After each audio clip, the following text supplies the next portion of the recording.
Hello everyone, I am the storyteller and I am here to help you today. I know you use this video to fall asleep, so before that, like the video and subscribe to the channel. Also, where are you from and what time are you watching?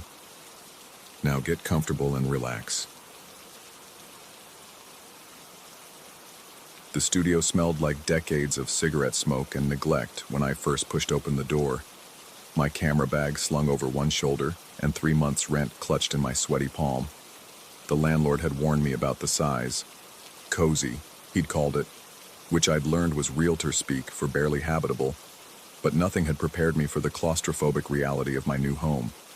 42 square feet. That's what the lease said, though I suspected they'd been generous with their measuring tape. The space contained everything a person might need to exist. A Murphy bed that folded down from the wall, a kitchenette with a hot plate, and a mini fridge that hummed like an angry wasp, and a bathroom so small I had to step sideways to close the door. What struck me most, however, were the mirrors. They were everywhere. The previous tenant, I learned from Mrs. Chen, who lived across the hall, had been a dancer. She'd installed mirrors on every available surface. The back of the front door, the wall opposite the Murphy bed, even a small one positioned above the sink. The effect was dizzying, creating an illusion of space that fooled the eye while trapping it in an endless loop of reflections. I should have taken them down immediately. Should have recognized the way they made my skin crawl every time I caught movement in my peripheral vision. But I was broke, desperate, and foolishly believed I could adapt to anything for $300 a month in Manhattan. The first incident happened during my second week. I was setting up a shot of the tiny window that faced the brick wall of the adjacent building, working on a series I called Urban Isolation, when I noticed him. A man in the mirror behind me, positioned exactly where I should have seen the opposite wall. He was tall, lean, with dark hair that fell across his forehead in a way that suggested he'd run his fingers through it moments before. What unsettled me wasn't his presence, but his posture. He was posing. I stood with my camera raised, finger poised over the shutter, and he mirrored my position perfectly. His hands gripped an invisible camera. His stance matched mine. Even the slight tilt of his head as I composed the shot was replicated with eerie precision. When I lowered my camera to look directly at the mirror, he was gone. Just the empty studio reflected back at me, exactly as it should be. I convinced myself it was stress. Moving to New York, struggling to find work, subsisting on instant ramen and the occasional 20 I earned from tourists who wanted their picture taken in Times Square. It all added up to exhaustion, manifesting in odd ways. The mind played tricks when pushed too hard, created phantoms from shadows and fatigue. But the incidents continued. Every time I raised my camera, he appeared, always in a different mirror, always mimicking my movements with uncanny accuracy. When I crouched low for a ground-level shot, he crouched. When I stretched up to capture the water stains on the ceiling, he stretched. The coordination was so perfect it seemed choreographed, as if we'd rehearsed these movements together for years. What disturbed me most was his face. I never saw it clearly, always turned away, angled down, or obscured by the invisible camera he held. But there was something familiar about his build, something that made my stomach twist with recognition I couldn't quite place. I started documenting everything, keeping a journal of when the appearances happened, which mirror he used, what I was photographing at the time. The pattern that emerged was both simple and terrifying. He appeared every time I was about to take a photo. Not when I was cleaning my equipment, not when I was reviewing shots on my camera's LCD screen. Only in that precise moment when my finger hovered over the shutter button. The most logical explanation was that I was having some kind of breakdown. The isolation, the financial pressure, the constant rejection from galleries and magazines. It was enough to crack anyone. I'd read about photographers who'd lost themselves in their work, who'd started seeing things that weren't there, convinced that their cameras revealed hidden truths about reality. But then it started happening without mirrors. I was in Central Park, trying to capture the way autumn light filtered through the dying leaves, when I felt it. That familiar sensation of being watched, the prickle of awareness that someone was standing behind me. I spun around, camera clutched against my chest. but found only empty space where he should have been. Yet when I raised the camera again, I could sense him there, invisible but present, matching my movements, preparing to click his own shutter at the exact moment I clicked mine. The feeling was so strong, so undeniably real, that I could almost hear the whisper of his breathing, the soft scrape of his shoes against the gravel path. I began to avoid photography altogether. For 3 days, I left my camera in its bag, zipped up, and shoved under the Murphy bed like something shameful. I told myself I was taking a break, giving my mind time to reset, but the truth was simpler. I was terrified. Terrified of seeing him again, terrified of not seeing him, terrified of what it meant either way. But avoidance only made things worse. Without the distraction of work, the studio felt even smaller, more oppressive. The mirrors seemed to multiply in the corner of my vision, creating a maze of reflections that made it impossible to tell where the real walls ended and the illusions began. I found myself checking over my shoulder constantly, convinced that someone was standing behind me even when logic dictated it was impossible. Sleep became elusive. Every time I closed my eyes, I felt his presence in the darkness, sensed him moving through the space I couldn't see. Sometimes I thought I heard the soft click of a camera shutter, though I always convinced myself it was just the building settling or Mrs. Chen's television through the thin walls. On the 4th day, desperation drove me back to my camera. I had bills to pay, clients to satisfy, a life to maintain despite whatever was happening to my mind. I pulled the camera from its hiding place with shaking hands, powered it on, and raised it to my eye. The viewfinder showed the familiar chaos of my tiny studio, clothes draped over the single chair, dishes stacked in the microscopic sink, light streaming through the dirty window. And there he was, not in a mirror this time, but in the viewfinder itself. Standing behind me, camera raised, finger poised over the shutter.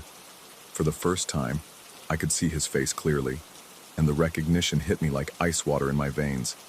It was me. Not exactly me. This version was somehow more focused, more confident, with eyes that held secrets mine didn't. But the basic features were unmistakable. The same nose, the same jawline, the same nervous habit of biting my lower lip when concentrating. It was as if I was looking at myself from another life, another possibility, another choice I might have made. I lowered the camera with numb fingers, turned to look behind me. Nothing there but the wall with its peeling paint and water stains. When I raised the camera again, he was gone from the viewfinder too, but I could still feel him there. Over the following days, my phantom double became more persistent. He appeared not just when I was taking photos, but when I was simply holding the camera, when I was cleaning it, even when I was just thinking about photography. Always behind me, always just out of direct sight, always perfectly synchronized with my movements. I began to understand that he wasn't random or chaotic. He was purposeful, methodical, as if he was documenting something specific. But what could he be photographing that I couldn't see? What was in his viewfinder that mine couldn't capture? The answer came to me gradually, like a photograph developing in chemicals. He wasn't photographing the same things I was. He was photographing me. Every time I raised my camera to capture the world, he raised his to capture me in the act of capturing. Every click of my shutter was met by the echo of his, creating a strange feedback loop of observation and documentation. I was both photographer and subject, observer and observed, real and reflection. The realization should have been liberating. Understanding the pattern, recognizing the purpose, it should have given me control. Instead, it filled me with a creeping dread that settled into my bones like winter fog. If he was photographing me, what was he doing with those images? Where were they going? Who was meant to see them? I started leaving the studio more often, telling myself it was to escape the oppressive mirrors and the constant sense of being watched. But even on the street, in the anonymity of the city, I felt his presence. In storefront windows, in the chrome surfaces of cars, in the black screens of phones, everywhere there was a reflection. There was the possibility of seeing him. The worst part was the growing suspicion that I was losing time. I would leave for what felt like a few hours and return to find the sun setting when it had been morning when I left. My camera's memory card would be full of photos I didn't remember taking, images of the studio from angles I'd never used, shots of the street from perspectives I'd never explored. The photos were good, better than my usual work, composed with an eye for detail and timing that exceeded my normal abilities. But they weren't mine. At least I didn't think they were mine. The line between what I had done and what he had done was becoming increasingly blurred, like looking through a camera lens smeared with fingerprints. I would find myself in positions I didn't remember assuming, holding my camera in ways that felt foreign but somehow natural, as if muscle memory was being written by someone else's mind. The breaking point came 3 weeks after that first clear sighting. I was photographing the sunrise through my tiny window, a ritual I'd developed to combat the insomnia that had taken permanent residence in my bones, when I noticed something wrong with the shadows. They were moving independently of their sources, shifting and dancing in ways that defied the steady morning light. As I watched through my viewfinder, the shadows began to coalesce into a familiar shape. Him. But this time, he wasn't behind me. He was beside me, occupying the same space, our bodies overlapping like double-exposed film. I could see through him to the wall beyond, but I could also see his camera, his hands, his face turned toward mine with an expression of infinite sadness. He was trying to tell me something. His mouth moved, forming words I couldn't hear, his free hand gesturing toward the window, toward the light, toward something beyond my understanding. But the meaning was lost in the static between realities, the interference between what was and what might be. I lowered my camera and turned to face him directly, but of course he wasn't there. The studio was empty except for me and my mounting panic, the morning light casting ordinary shadows that behaved exactly as shadows should. But when I looked down at my camera's LCD screen to review the shot I'd just taken, I saw both of us in the frame, standing side by side, cameras raised, capturing the same moment from slightly different angles. Two photographers, two perspectives, two versions of the same desperate attempt to freeze time and meaning into something comprehensible. I am writing this now because I don't know what else to do.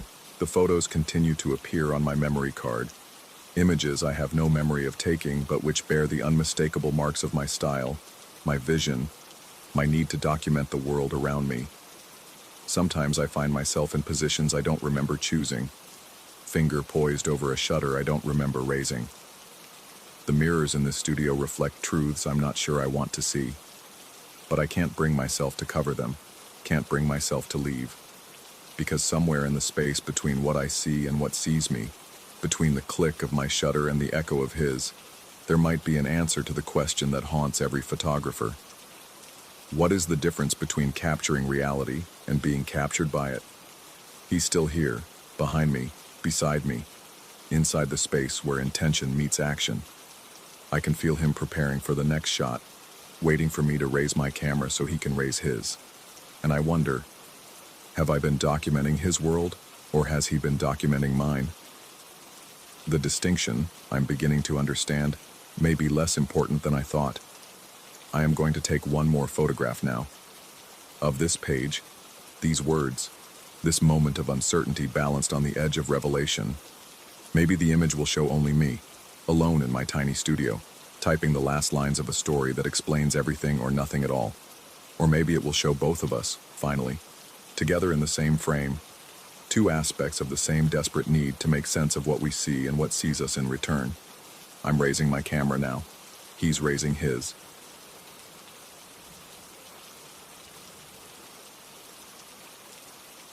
Story 2.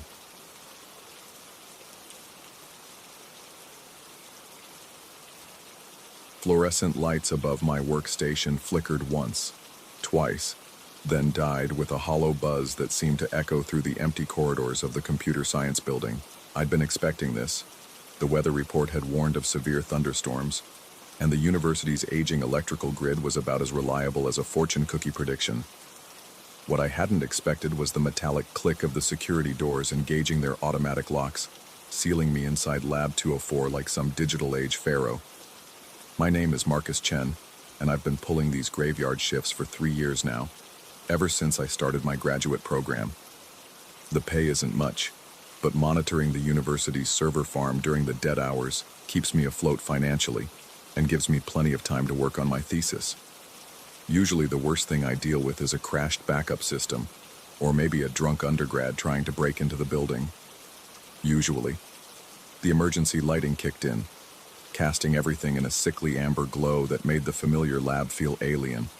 Banks of servers hummed in their racks like mechanical insects, their status LEDs blinking red and green in chaotic patterns.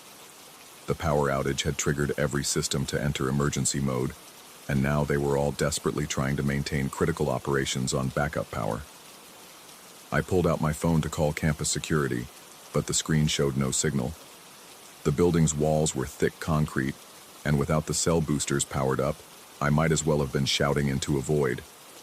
The landline on my desk was equally dead, just a flat dial tone that seemed to stretch into infinity. The logical part of my mind, the part that had spent years debugging code and troubleshooting network issues, told me this was all perfectly normal. Power outages caused security lockdowns. Backup systems took time to stabilize. The building's communication systems would be among the last to come back online, prioritized below critical research equipment and safety systems.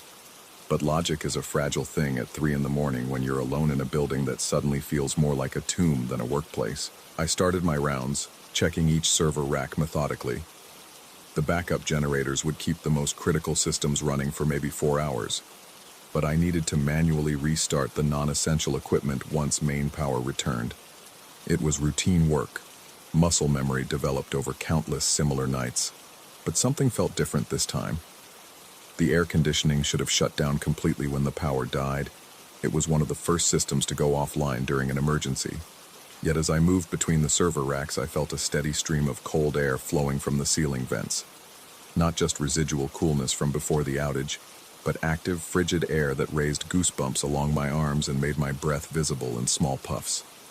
I stopped in front of Rack 7, where the main database servers lived, and held my hand up toward the nearest vent. The air was definitely flowing, definitely cold, but there was something else. A barely perceptible sound mixed with the airflow. Not the usual whistle of air through metal ducts, but something that almost resembled whispering. My rational mind offered up explanations. The backup generators powering essential cooling systems, acoustic tricks caused by pressure differentials, the building settling in the storm. But as I stood there in the amber half-light, listening to that not-quite whisper, I felt the first cold fingers of genuine fear crawling up my spine. The whispering resolved into something clearer, though I wished it hadn't. It was definitely a voice, low, barely audible, but unmistakably human. And it was repeating a name over and over. David, David, David. My hands were shaking as I checked the HVAC control panel mounted on the far wall.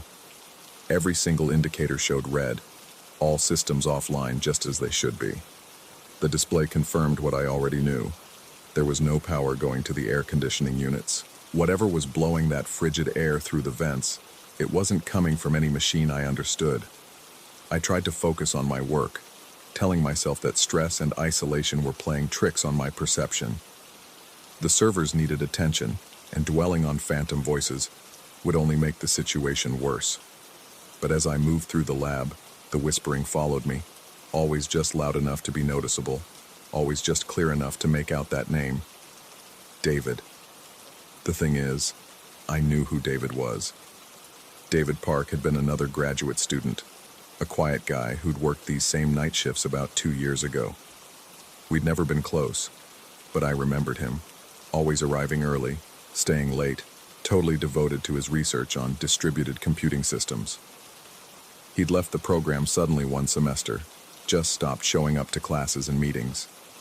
The department had been vague about the details, mentioning only that he'd decided to pursue other opportunities. As I worked, fragments of half-remembered conversations began surfacing in my mind. Other students had whispered about David becoming increasingly paranoid during his final weeks, claiming that someone was watching him, that he could hear voices in the lab's ventilation system. The faculty had quietly suggested he might benefit from counseling services. Then he was simply gone, leaving behind only a partially completed thesis and a lingering sense of unease among those who'd known him. The cold air continued flowing from vents that should have been silent and dead. The whispered name grew clearer, more insistent, as if whatever was speaking was moving closer to the surface of audibility. I found myself checking over my shoulder constantly, scanning the shadows between server racks for movement that never quite materialized. By 4 a.m, the main power still hadn't returned, and the backup systems were beginning to show strain. Several non-critical servers had automatically shut down to conserve energy, their status lights going dark one by one like dying stars. The lab was growing warmer everywhere except near the vents, where that impossible Arctic breeze continued to flow. I was running diagnostics on the primary research server when I heard my own name mixed with David's in the whispered litany flowing from the ceiling. Marcus. David. Marcus. David. The two names intertwined like a chant, like a roll call for the damned. My thesis research suddenly felt very far away. The career prospects that had motivated me to take these late-night shifts seemed insignificant compared to the growing certainty that something was fundamentally wrong with this place. I began to understand why David might have left so abruptly, why he might have started hearing voices that others dismissed as stress-induced hallucinations. The emergency lighting flickered, and for a moment the lab plunged into complete darkness, except for the scattered LED indicators on the remaining active equipment. In that darkness, the whispering stopped entirely, leaving only a silence so complete it felt like physical pressure against my eardrums. When the light stabilized, I was no longer alone. A figure stood at the far end of the lab, barely visible in the amber gloom, perfectly still between two server racks. My heart hammered against my ribs as I tried to focus on the shape, to determine if it was really there, or just a trick of shadows and stressed perception. The figure appeared to be wearing the same blue university maintenance uniform that all the IT staff used, but something about its proportions seemed wrong. Too tall, too thin, like a person stretched beyond normal human dimensions. I called out, my voice cracking slightly. "Hello? Who's there? Are you from security?"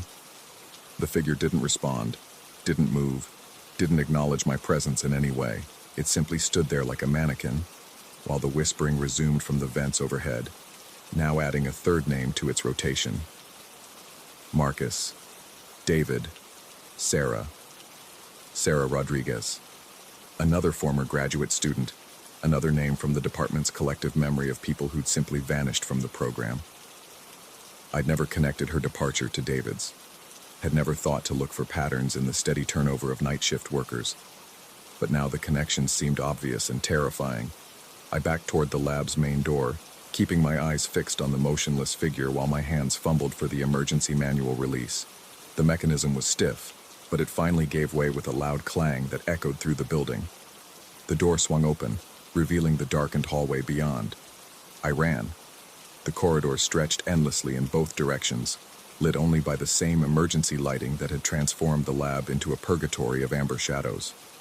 My footsteps echoed strangely, as if the building's acoustics had fundamentally changed during the power outage. Behind me, I could still hear the whispering, though whether it was coming from the lab's vents or following me through the halls, I couldn't tell. The main stairwell was at the building's center, but as I ran toward it, the hallways seemed to extend and multiply, creating passages I didn't remember from my 3 years of working in this building.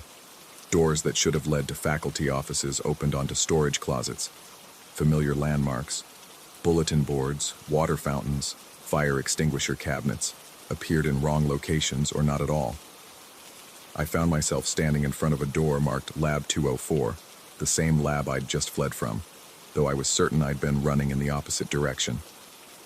The nameplate beside the door listed 3 graduate assistants authorized for after-hours access: David Park, Sarah Rodriguez, and Marcus Chen. The door was slightly ajar, and through the gap, I could see the familiar amber glow of emergency lighting and hear the steady whisper of impossible air conditioning. The voice from the vents was clearer now, more insistent, and it was calling my name with increasing urgency. I stepped inside. The lab looked exactly as I'd left it, except that the motionless figure was gone. Every server was running normally, their status lights blinking in healthy green patterns. The HVAC control panel showed all systems online and operational, despite the continued power outage indicated by the emergency lighting. On my workstation, the computer monitor displayed a document I didn't remember opening, a thesis defense schedule from 2 years ago. David Park's name was at the top, with a defense date that had never occurred. Below his entry, in smaller text, was a note from the department administrator. Student withdrawn from program due to health concerns. Recommend psychological evaluation before readmission consideration. I scrolled down and found Sarah Rodriguez's entry, marked with similar annotations. Then, at the bottom of the document, I saw my own name with today's date and a note I definitely hadn't written. Experiencing audio hallucinations and paranoid delusions. Recommend immediate intervention. The whispering from the vents had stopped, but I could feel eyes watching me from every shadow, from every dark corner between the server racks. The lab's familiar equipment suddenly seemed alien and threatening, like props in a play where I'd forgotten my lines. My phone buzzed. Impossible, since there'd been no signal all night. The message was from an unknown number. The building doesn't want you to leave, Marcus, but you don't have to stay forever. David and Sarah found another way. I looked around the lab one final time, noting details I'd somehow missed during my years of working here. Scratch marks on the walls near the vents, as if someone had tried to claw their way into the ductwork. A faint outline on the floor in the shape of a human body. A small pile of personal belongings in the corner that included ID badges I recognized. The emergency lighting flickered again, and in that moment of darkness, I heard something that made my blood freeze. The sound of multiple voices whispering my name in perfect unison. Not from the vents this time, but from all around me, as if the walls themselves had learned to speak. When the lights came back, I was standing in front of the open door leading to the hallway. Behind me, the lab hummed with normal activity. Servers processing data, cooling systems maintaining optimal temperatures, everything functioning exactly as it should. Ahead of me stretched the familiar corridor, properly lit now by the building's normal fluorescent fixtures, with exit signs glowing their reassuring red. The power had returned. The emergency was over. I was free to leave, but as I stood in that doorway, suspended between the lab and the hallway, between captivity and freedom, I couldn't shake the feeling that the choice wasn't really mine to make. The building had shown me something during those dark hours, revealed a truth about the pattern of disappearances, about the real nature of the night shift in Lab 204. I could leave now, walk away, report the incident as a stress-induced breakdown. I could transfer to day shifts, finish my degree, and pretend that nothing had happened. But I knew, with absolute certainty, that I would be back, tomorrow night, or the next week, or eventually. The lab would call to me the same way it had called to David and Sarah, the same way it whispered names through vents that shouldn't have power. Some patterns, once you see them, become impossible to break. I stepped into the hallway, but I didn't head for the exit. Instead, I turned back toward Lab 204, where my workstation waited patiently for my return, where the servers hummed their electronic lullabies, where the air conditioning whispered names of those who'd tried to leave, but somehow never quite managed to make it all the way out. The building was patient. It could wait for me to understand, to accept what I'd already known deep down, that some jobs are more than employment, some shifts never really end. As I settled back into my chair and watched the monitors flicker to life, I heard a new voice join the whispered chorus in the vents. My own voice, calling softly to whoever would take the next shift, whoever would inherit this amber-lit purgatory of humming machines and impossible choices. The pattern was complete. The night shift continued, and somewhere in the building's electrical system, in the spaces between the walls where cold air flows and voices gather, David and Sarah and I waited patiently for the next name to add to our eternal roster. Story 3. The divorce papers still carried the scent of Margaret's perfume when I signed them 3 weeks ago. Now, Standing in my new studio apartment at 2:17 a.m., I wondered if the lingering fragrance was real or just another phantom haunting the corners of my fractured mind. The climate-controlled wine cellar hummed quietly in the corner, a temperature-regulated sanctuary that had cost more than most people's cars. It was the only thing I'd fought for in the settlement, the only piece of our shared life I couldn't bear to lose. I'd been a sommelier for 15 years, my palate trained to detect the subtlest notes in a vintage, my memory cataloged with thousands of bottles and their stories. Wine was mathematics and poetry combined, precision and passion dancing on the tongue. It was the one constant in a world that had recently crumbled around me. The apartment was sterile, modern, with floor-to-ceiling windows that looked out onto the city's restless lights. I'd chosen it for its location, close to the restaurant where I worked, and for the space it provided for my collection. The climate cellar fit perfectly against the far wall, its glass door revealing neat rows of bottles lying in darkness, each label carefully positioned, each vintage precisely cataloged. That first night, I'd arranged them methodically, the Burgundies on the top shelf, Bordeaux in the middle, with my prized Italian selections below, 47 bottles in total, what remained after Margaret claimed half of everything we'd built together. Each bottle held a memory, a moment frozen in fermented time. Sleep came fitfully those first few nights. The unfamiliar sounds of the building, the way shadows fell differently through the windows, the absence of Margaret's breathing beside me. Everything felt wrong, displaced. But by the fourth morning, I'd established a routine. Coffee first, then a careful inspection of my collection before heading to work. It was during one of these morning rituals that I first noticed the irregularity. A bottle of 1998 Barolo sat on the kitchen counter. I stood there, coffee mug suspended halfway to my lips, staring at the familiar label.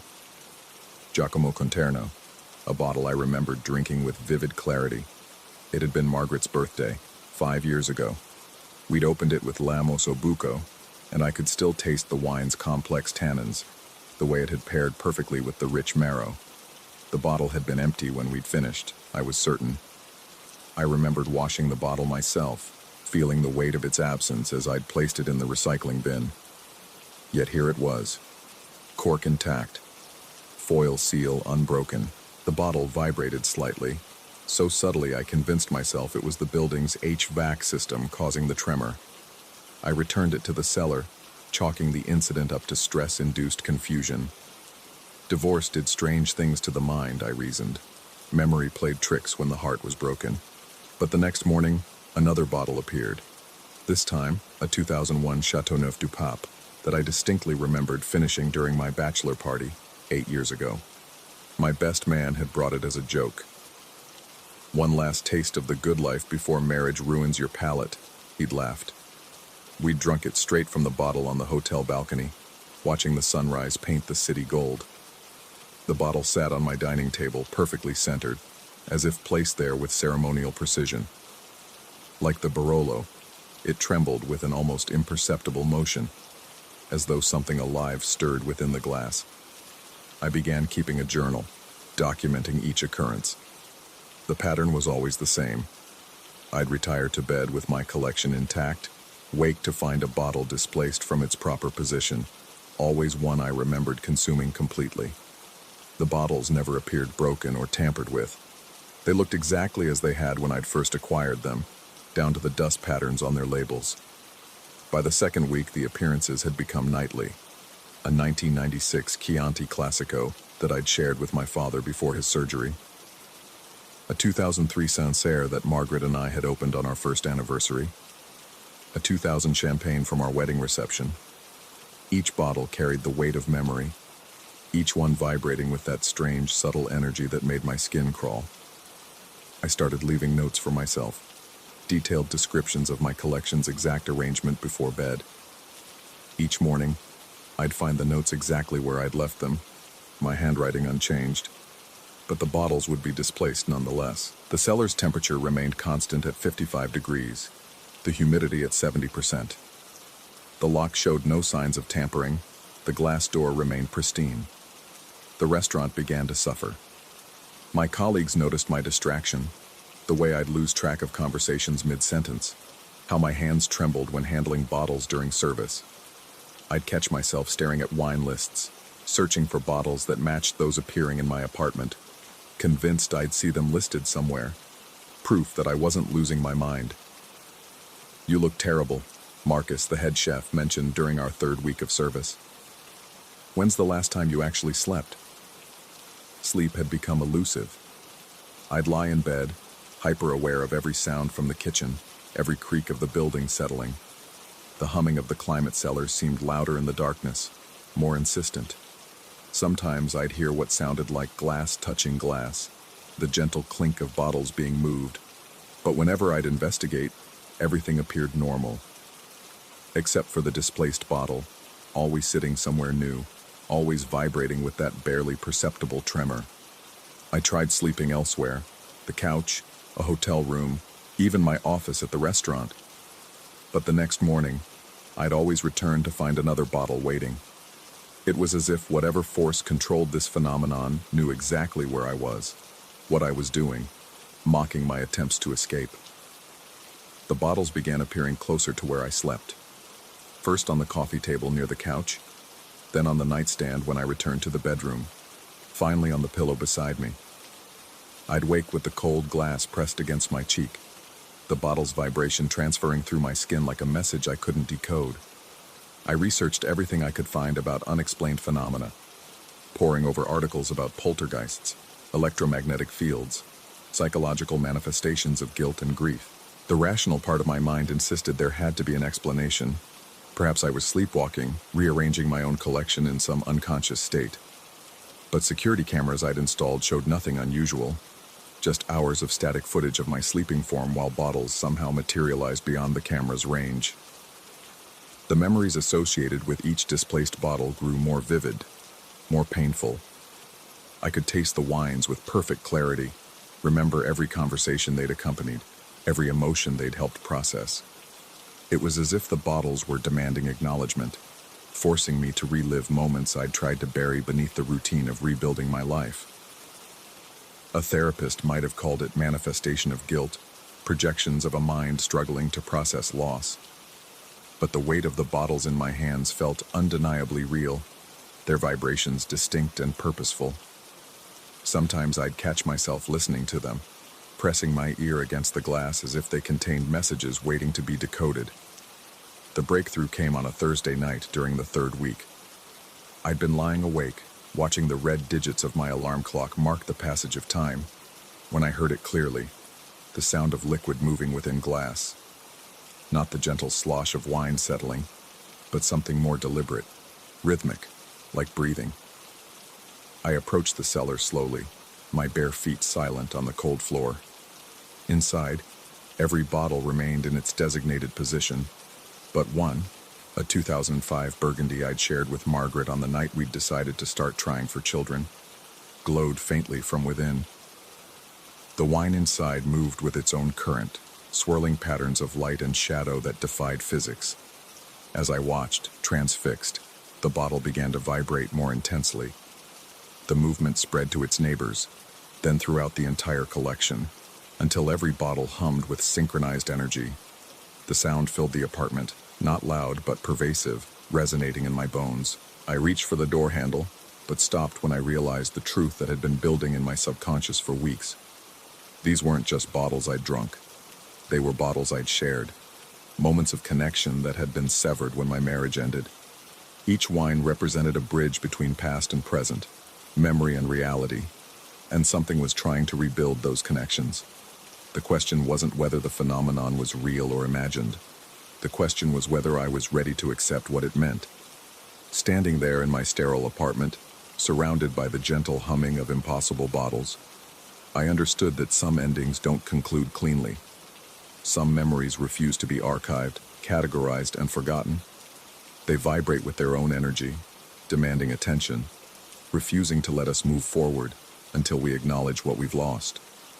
The bottles continued their gentle trembling as dawn approached, and I realized I might never know whether they were real or products of my fractured psyche.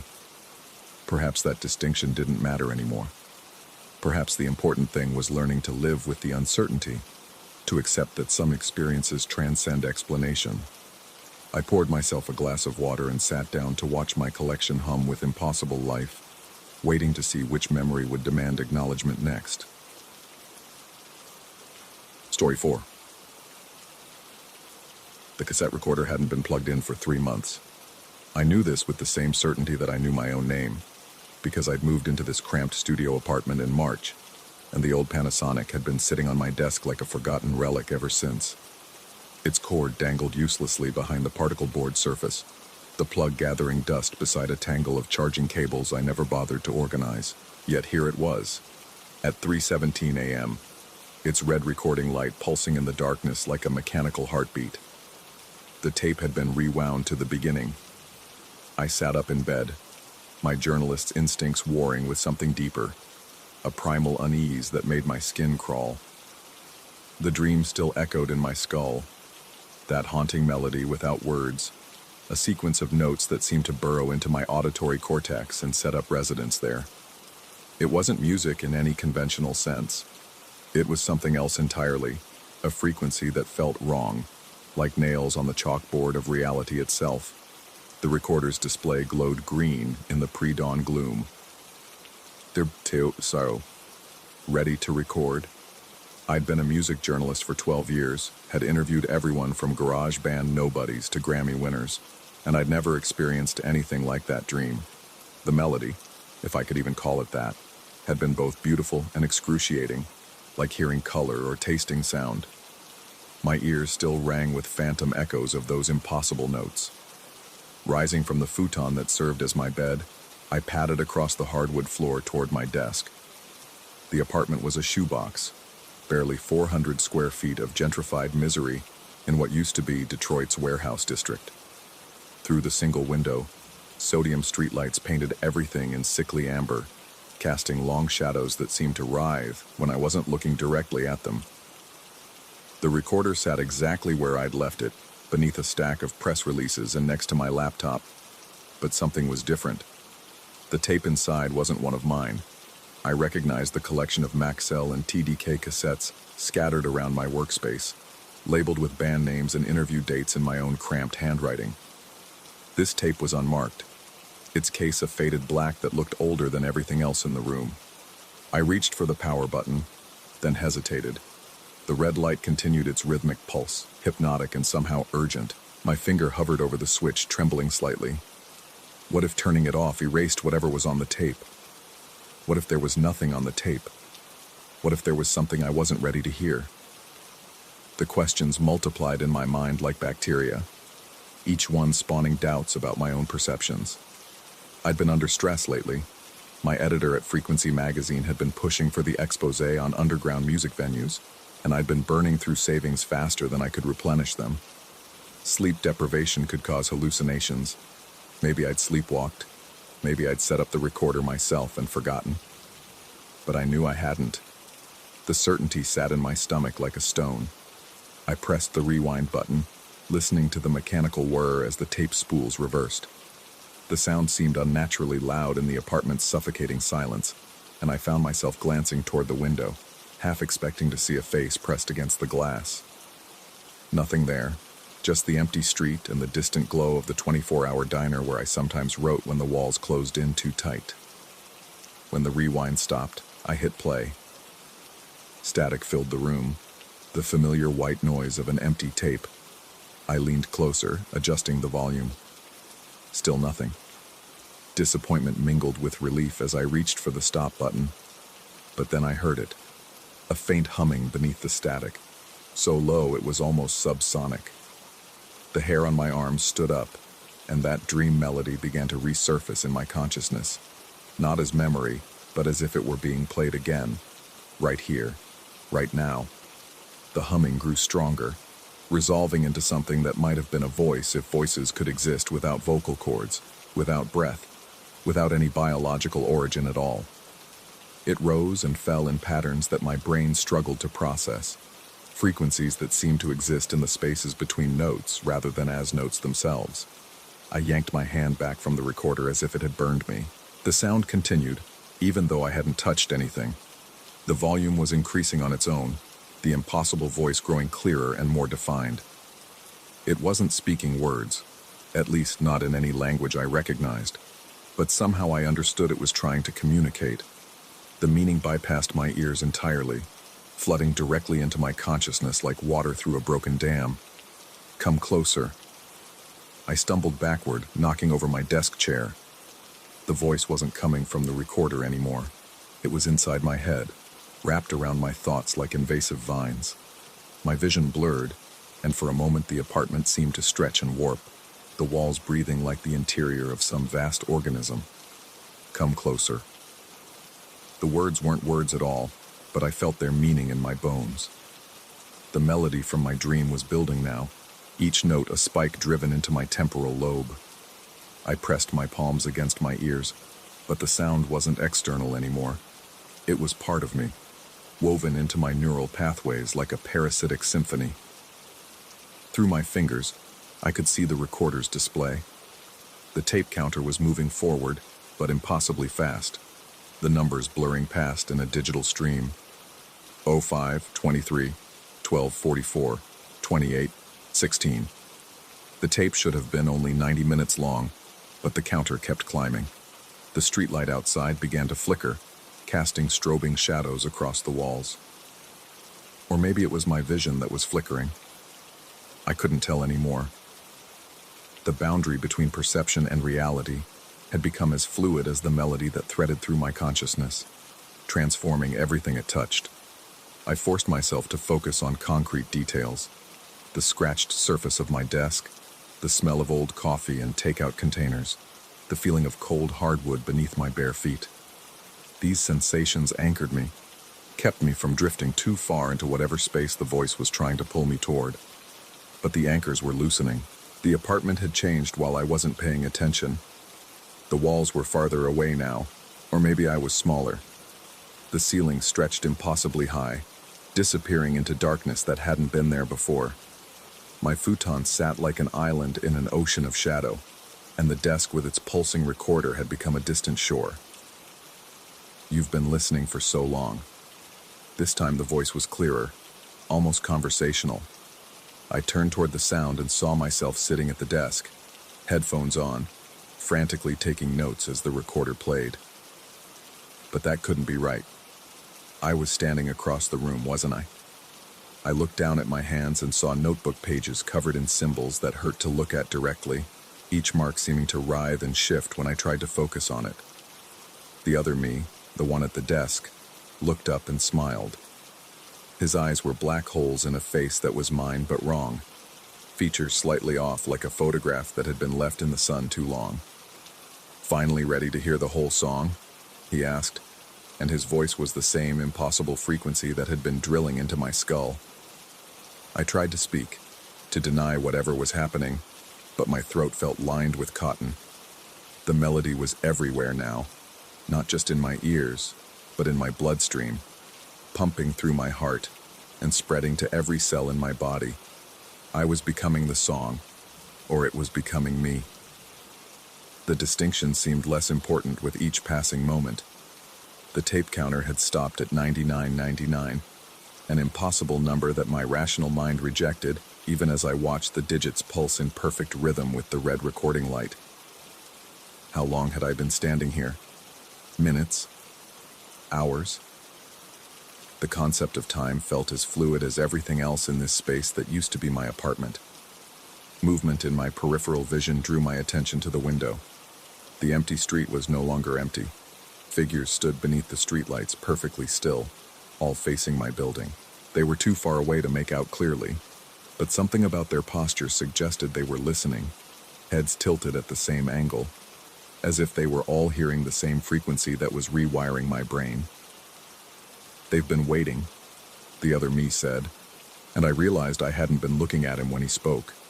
He was still at the desk, still writing in that impossible notebook, but his words came from everywhere and nowhere. Some of them have been standing there for years, just listening, waiting for someone to complete the recording. The figures began to move, a slow procession toward my building. Their movement was synchronized, like dancers following choreography only they could hear. As they drew closer, I could see that they weren't quite right. Their proportions were slightly off, their gaits just unnatural enough to trigger every evolutionary alarm bell in my nervous system. "What do they want?" I managed to whisper. "To hear the end," he replied without looking up from his writing. "The song has been playing for decades, passed from one listener to the next, but no one has ever let it finish. They always turn it off, or destroy the tape, or run away. You're the first one who's strong enough to hear it all the way through." The procession was at my building now. I couldn't see them from this angle, but I could feel their presence like pressure in my ears. The melody was reaching some kind of crescendo, building toward a resolution that felt both inevitable and terrifying. Each note was a step closer to something I couldn't name but instinctively feared. "What happens when it ends?" I asked. The other me finally looked up, and his smile widened impossibly, stretching beyond the boundaries of human anatomy. "It doesn't end," he said. "It begins." The recorder's red light pulsed faster now, matching the accelerated rhythm of my heart. The tape counter had become a blur of changing numbers, cycling through impossible combinations. The melody was no longer just sound. It was color, texture, meaning, existence itself. I was dissolving into it, losing the boundaries that separated self from song. But some part of me, some stubborn core of journalistic skepticism, still fought against the dissolution. I focused on that part, fed it with questions and doubts. What if this was all psychological? What if the stress of my failing career had finally snapped something essential in my mind? What if there was no tape, no impossible melody, no procession of listeners in the street below? The questions created tiny fissures in the reality surrounding me. Through them, I caught glimpses of something else. My apartment, small and cramped and normal, with me sitting at my desk in boxers and a torn t-shirt, staring at a silent cassette recorder. No music, no other me, no cosmic horror masquerading as melody. But then the fissures sealed themselves, and I was back in the expanding space that used to be my home, listening to the song that was rebuilding me from the inside out. "Doubt is just another frequency," the other me said gently. "It harmonizes beautifully with revelation." The truth hit me like a physical blow. It didn't matter whether this was real or delusion, whether the melody existed outside my head or was purely psychological. The experience itself had become my reality. I was changing, had been changing since the moment I first heard those impossible notes in my dream. Whether the transformation was supernatural or psychological was irrelevant. The result would be the same. I would become a listener, another figure standing beneath streetlights, head tilted at the perfect angle to catch the frequency that rewrote human consciousness. I would wait for the next person to find the recorder, to hear the song, to either succumb or pass it on. The chain would continue, each listener adding their own harmonies to the endless composition. The melody reached its crescendo, and I felt myself scatter into component frequencies, each part of my consciousness becoming a note in the greater symphony. But even as I dissolved, I retained just enough awareness to understand the terrible beauty of what was happening. The song wasn't destroying me. It was showing me what I really was beneath the illusion of individual existence. We were all notes in the same endless composition, separated only by the finite range of human hearing. The recorder was just an amplifier, a way to experience the music that was always playing, had always been playing, would always be playing. The red recording light pulsed one final time, and everything went silent. I opened my eyes. I was sitting at my desk, the recorder in front of me. The display showed 0.00. The tape was rewound to the beginning, ready to record. Daylight streamed through the window, and the street outside was empty except for a few early commuters heading to work. Had I dreamed it all? The memory of the night's events felt both crystal clear and utterly impossible. I reached for the recorder, then hesitated. My notebook lay open beside it, filled with my own handwriting. But the words made no sense. Fragments about frequencies and impossible melodies, observations about the nature of consciousness and reality that read like the ravings of someone who'd spent too many sleepless nights chasing deadlines. At the bottom of the page, in handwriting that was mine but somehow different. I'd written, "The song is incomplete, still recording. We'll wait for the next listener." I stared at those words for a long time, trying to remember writing them. The apartment felt too small, too quiet. Outside, I could hear the normal sounds of the city waking up, but underneath them, just at the edge of perception, was something else. A humming, faint but persistent, growing stronger. I looked at the recorder's red light. It wasn't pulsing anymore, but it was on, ready to record, ready to capture whatever frequency was building in the silence between seconds, in the spaces between thoughts. My finger hovered over the play button. After all, I was a journalist. And every journalist knows that some stories can only be told by becoming part of them. The light pulsed once, as if in agreement. I pressed play.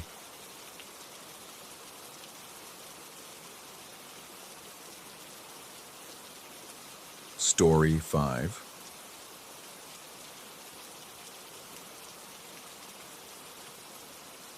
The trail markers had been lying to me for the past hour. I realized this as I stood before what should have been the Revolutionary War cemetery, according to my park map, but instead found myself staring at a moss-covered stone foundation that predated any conflict I'd studied. The rectangular outline suggested a church or meeting house, though no historical record I'd encountered mentioned such a structure in Whitmore Historic Park.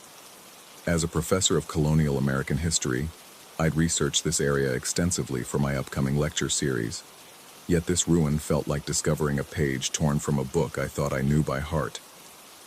The October air carried that peculiar stillness that comes before dusk, when even the wind seems to hold its breath. I pulled out my phone to photograph the foundation, noting how the shadows fell in sharp angles across the weathered stones. The light had that golden quality that photographers prize, but something about it made my skin crawl. Perhaps it was how the shadows seemed deeper than they should be, or how the silence pressed against my eardrums like cotton wool. That's when I first heard it. The humming drifted through the trees behind me, so faint I initially mistook it for wind through the branches. But wind doesn't carry melody, and this was definitely a tune. Slow, mournful, with the characteristic cadence of a hymn. The notes rose and fell with the measured pace of a funeral dirge, though the melody was unfamiliar despite my extensive knowledge of colonial-era religious music. I turned slowly, smartphone already switching to voice recorder mode, but the humming stopped the moment I faced the sound's direction. The forest stretched before me in typical New England fashion, oak and maple trees standing like sentinels, their trunks disappearing into the gathering gloom between them. Nothing moved. Even the usual rustle of small animals had ceased, as if the entire woodland was holding its breath. After 30 seconds of silence, I turned back to the foundation and immediately heard the humming resume. This time I didn't turn around. Instead, I kept my eyes fixed on the ancient stones while my thumb found the record button. The melody was clearer now, definitely a hymn, but one I couldn't place despite my doctorate in colonial American religious practices. The tune had that haunting quality of music from the earliest settlements, when survival and spirituality intertwined in ways that later generations would find difficult to understand. The voice, for it was clearly a human voice now, not my imagination, carried no words, just that steady, melancholic humming that seemed to emanate from approximately 30 feet behind me. Male, I thought, though something about the tone made precise identification difficult. The pitch wavered occasionally, as if the singer were walking while humming, his attention partially focused elsewhere. I kept recording for 3 minutes before the humming faded into silence. When I played back the recording, my hands trembling slightly as I held the phone, I heard only the ambient sounds of the forest. Wind, distant traffic from the main road, the creak of branches, my own breathing. Nothing else. The rational part of my mind, the part trained in academic skepticism, immediately began constructing explanations. Audio equipment malfunction, a trick of acoustics in this particular terrain. The human brain's tendency to impose patterns on random sounds. I'd read papers on auditory pareidolia, the phenomenon that makes people hear voices in white noise or see faces in clouds. Surely this was a textbook case. But as I pocketed my phone and prepared to leave the foundation, the humming started again. This time I felt it as much as heard it, a vibration that seemed to resonate in my chest cavity. The melody was more complex now, with harmonies that suggested multiple voices, though the sound still came from that same spot behind me. I forced myself to remain facing forward, every instinct screaming at me to turn around, to confront whatever was creating these sounds. The academic in me began cataloging details. The harmony structure suggested a psalm setting common in the 1600s, possibly earlier. The modal quality reminded me of music from before the standardization of Western tonality, when churches experimented with scales that modern ears found unsettling. This particular arrangement had that quality, beautiful yet somehow wrong, like viewing a familiar landscape through a distorting lens. Sweat beaded on my forehead despite the cool air. The humming continued for what felt like hours, but was probably only minutes. When it finally stopped, the silence that followed was so absolute it made my ears ring. No birds, no insects, no distant traffic. Even the wind had died completely. I turned around. Nothing. Just empty forest. The trees standing in perfect stillness like a painting. But as soon as I completed my turn, the humming resumed from behind me again. This impossible game of auditory hide-and-seek sent ice down my spine. Whatever was making these sounds was either moving with supernatural speed, or the sounds themselves were somehow shifting around me. For the first time since arriving at the park, I considered leaving. My research could wait, but as I took a step toward the trail that had brought me here, I realized I couldn't remember which direction I'd come from. The paths all looked the same in the dying light, winding between trees that had grown identical in the growing darkness. I pulled out my phone again, this time for its GPS function, and discovered I had no signal. The screen showed those familiar words that had become the bane of the digital age. No service. But I'd had full bars when I'd first arrived. I'd even posted a photo of the park entrance to my social media account. The humming behind me grew louder, more insistent.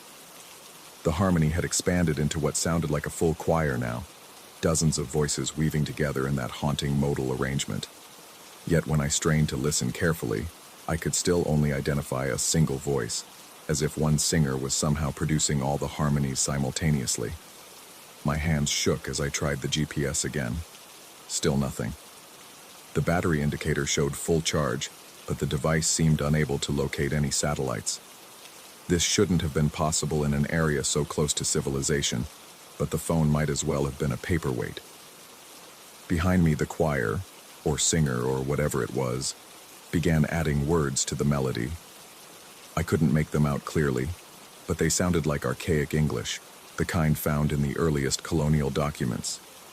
Something about providence and wilderness, salvation and soil. The words seemed to shift and blur, as if spoken through water or across a great distance. I forced myself to walk toward what I hoped was the direction of the main trail. The humming followed, always maintaining that 30-foot distance behind me. With each step I took, the sound moved correspondingly, as if tethered to my position by an invisible rope. The impossibility of this arrangement was becoming harder to rationalize away. The forest around me began to feel different. The trees seemed taller, older, their bark-bearing patterns I didn't remember from my hike in. The undergrowth grew thicker, tangling around my feet in ways that suggested this area hadn't seen human traffic in decades. Yet I'd been walking on clearly marked trails just hours earlier.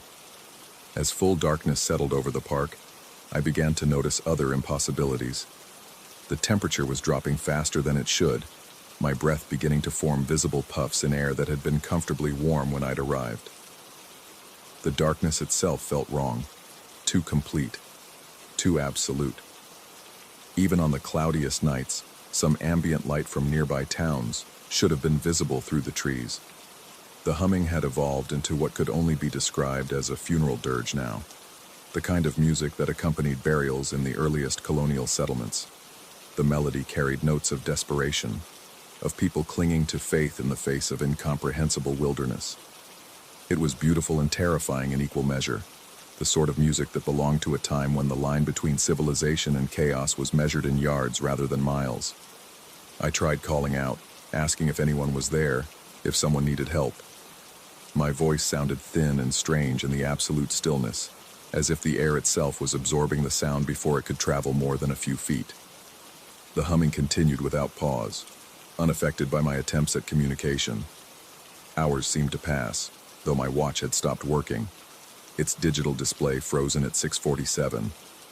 I walked in what I hoped were straight lines, but the humming remained constantly behind me, never growing closer or farther away. The forest path, if it could still be called a path, became increasingly difficult to navigate. Roots emerged from the ground at ankle height, rocks appeared where none had been moments before, and fallen branches blocked passages that had been clear when I'd approached them. The choir behind me began singing in earnest now, full voices raised in that haunting hymn. The words became clearer, though they spoke of concepts that made no logical sense.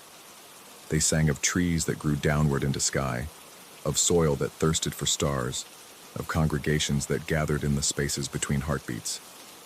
The language was definitely archaic English, but arranged in ways that violated grammar and meaning.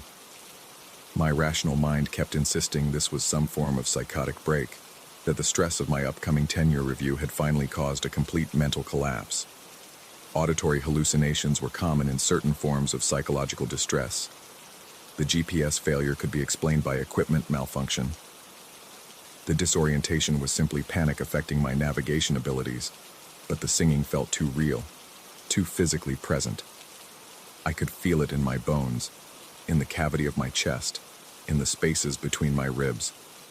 When the harmonies swelled, my heart seemed to beat in rhythm with the music. When the voices dropped to whispers, my breathing slowed to match their cadence. I began to notice that my footsteps were making no sound. The ground beneath my feet yielded normally, leaves crunched and twigs snapped, but no sound accompanied these actions. Only the singing behind me produced any audible effect, as if the forest had become selectively mute to all sounds except that impossible choir. The realization that I might be lost permanently began to settle in my mind like sediment in still water. I had no functional GPS, no cell service, no landmarks I recognized. The darkness was so complete that I couldn't see more than a few feet in any direction, even with my phone's flashlight. The battery indicator had begun dropping precipitously, from full charge to less than 20%, in what felt like minutes. The singing grew more complex, layering harmonies upon harmonies until it sounded like hundreds of voices arranged in a cathedral of impossible acoustics, yet it remained clearly the product of a single throat, somehow producing this orchestral complexity through means I couldn't comprehend. The melody had become hypnotic, drawing me deeper into its patterns until I realized I was unconsciously walking in rhythm with the music. When I forced myself to break that rhythm, to walk arrhythmically against the beat, the forest around me seemed to shift. Trees that had been on my left appeared on my right. Clearings I'd passed through moments before materialized ahead of me again. The path beneath my feet curved in directions that defied the topology I'd observed moments earlier.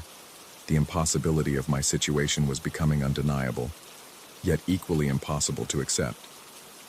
Either I was experiencing a complete psychological breakdown of unprecedented severity, or the forest itself was operating according to rules that violated basic principles of physics and geography. Neither option offered comfort. As the night deepened, assuming it was still night, assuming time was still progressing linearly, the singing began to include my name. Not called out directly, but woven into the melody as if it had always been part of the hymn. The voices sang of Professor William Harrison's research, of his dedication to understanding colonial religious practices, of his presence in this sacred space between worlds. How they knew my name and profession should have been my primary concern. But by then, rational analysis had given way to a deeper, more primitive form of awareness. The part of my brain that had evolved to recognize predators was screaming warnings, but the predator in this case seemed to be reality itself, which had begun operating according to logic I couldn't comprehend. The ground beneath my feet started to feel different, softer, more yielding, as if I were walking on recently turned earth rather than packed forest soil. The air carried scents that belonged to underground spaces, loam, decay, the mineral smell of deep soil. Yet I was clearly still in a forest, surrounded by trees whose bark I could touch, whose branches I could see outlined against the star-free sky. My phone battery died completely, plunging me into absolute darkness. The singing continued, no longer simply behind me but surrounding me, coming from every direction simultaneously. The harmonies had become so complex that individual voices were impossible to distinguish, yet somehow I could still identify that single original hummer among the multitude. In the perfect darkness, other senses became heightened. I could feel the forest breathing around me, a slow, rhythmic expansion and contraction that matched the tempo of the hymn. The air moved in patterns that suggested vast spaces, as if I were standing in a cathedral rather than among trees. My footsteps began echoing, sharp sounds that returned from impossible distances. The singing reached a crescendo that made my teeth ache and my vision explode with patterns of light that shouldn't have been possible in such complete darkness. The harmonies expanded beyond human vocal range, incorporating sounds that belonged to instruments that didn't exist, to acoustics that defied architectural possibility. And then, as suddenly as it had begun, everything stopped. The silence was so absolute it felt like physical weight pressing against my eardrums. No wind, no distant traffic, no ambient sound of any kind. Even my own heartbeat seemed muffled, as if my body were wrapped in layers of invisible insulation. Light began to return gradually, though its source was unclear. Not dawn, the quality was wrong for sunrise. Too silver, too cold. But slowly, shapes began to resolve around me.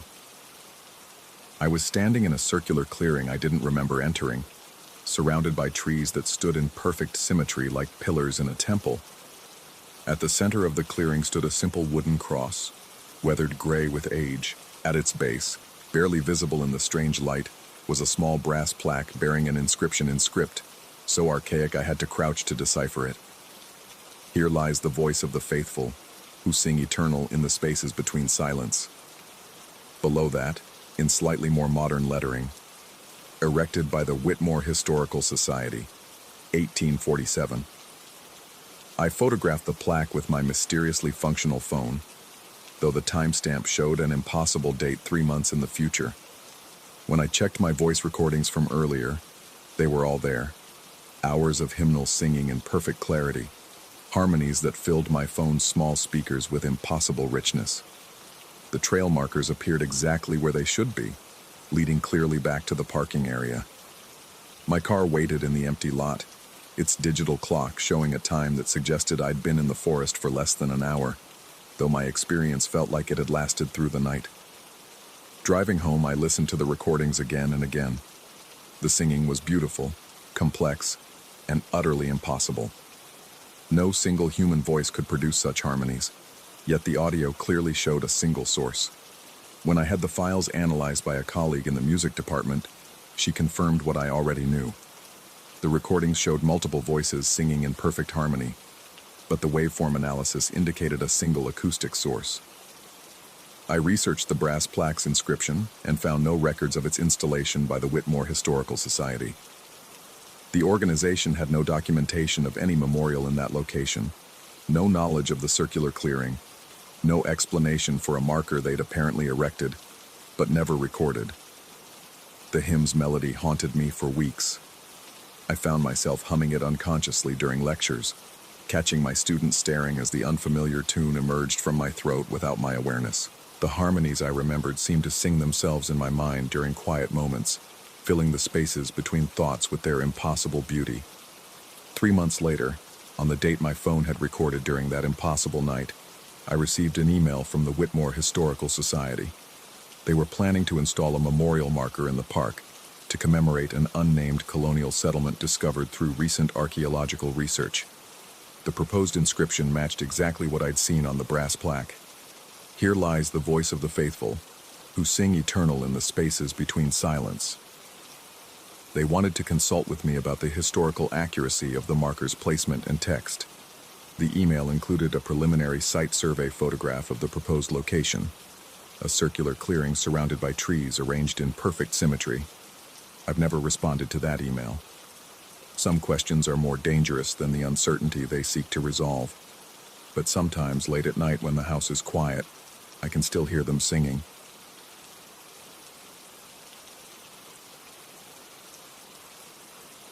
Story 6. The ad in the paper had been modest, almost apologetic in its brevity. Night security position available. Quiet environment. Must be comfortable with insects. Apply in person. I'd been out of work for 3 months, burning through my savings while sending out resumes that disappeared into the digital void.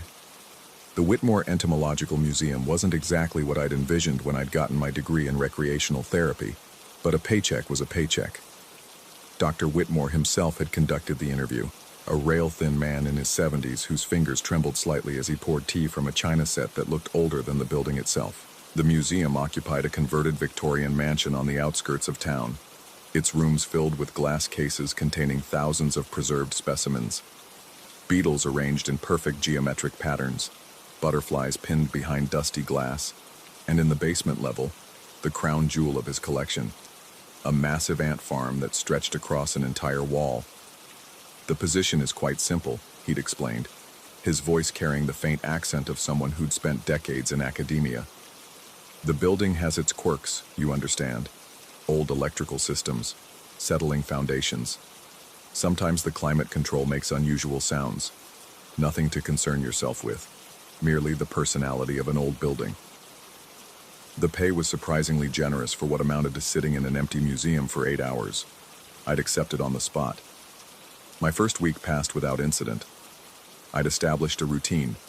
Arrive at 9 p.m., check the locks, walk through each floor to ensure everything was secure, then settle in the security office with a thermos of coffee and whatever book I'd brought.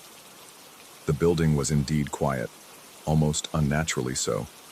Even in the heart of the city, most places retained some ambient noise, traffic, sirens, the hum of electrical systems. But inside the Whitmore Museum, silence seemed to pool in the corners like standing water. It was during my second week that I first heard the voices. I'd been reading in the security office, a cramped room tucked behind the main exhibition hall, when a sound drifted through the walls. At first, I dismissed it as the building's heating system, or perhaps a radio left on in a neighboring business. But as I listened more carefully, the sound resolved into something distinctly human, voices speaking in urgent, clipped tones. I set down my book and followed the sound through the darkened halls.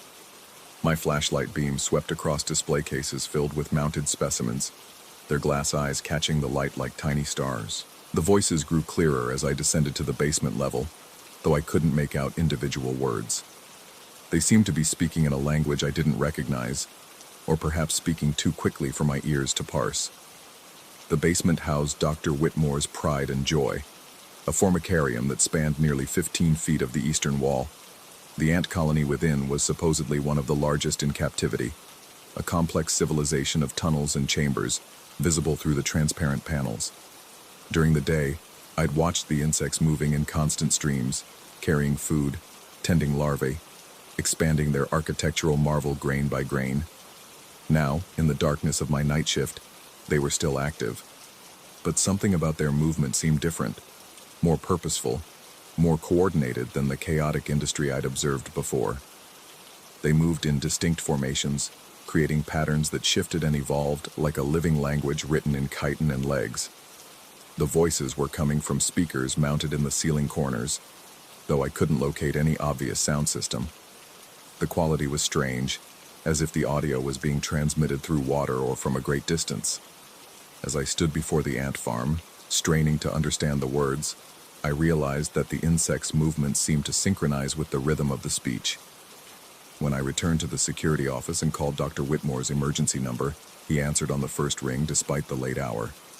"Ah, you've noticed the broadcasts," he said, and I could hear the smile in his voice.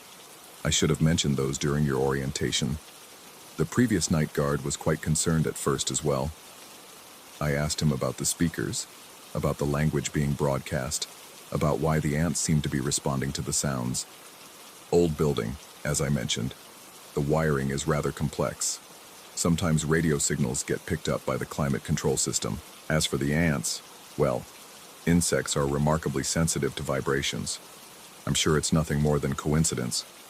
His explanation was perfectly reasonable, delivered in the calm, professorial tone I'd come to associate with him. But after I hung up, I found myself returning to the basement repeatedly throughout the night, drawn by a growing certainty that what I was witnessing was far from coincidental. Over the following days, I began to notice patterns that hadn't been apparent before. The broadcasts always began at exactly 1:47 a.m. and continued until 4:23 a.m.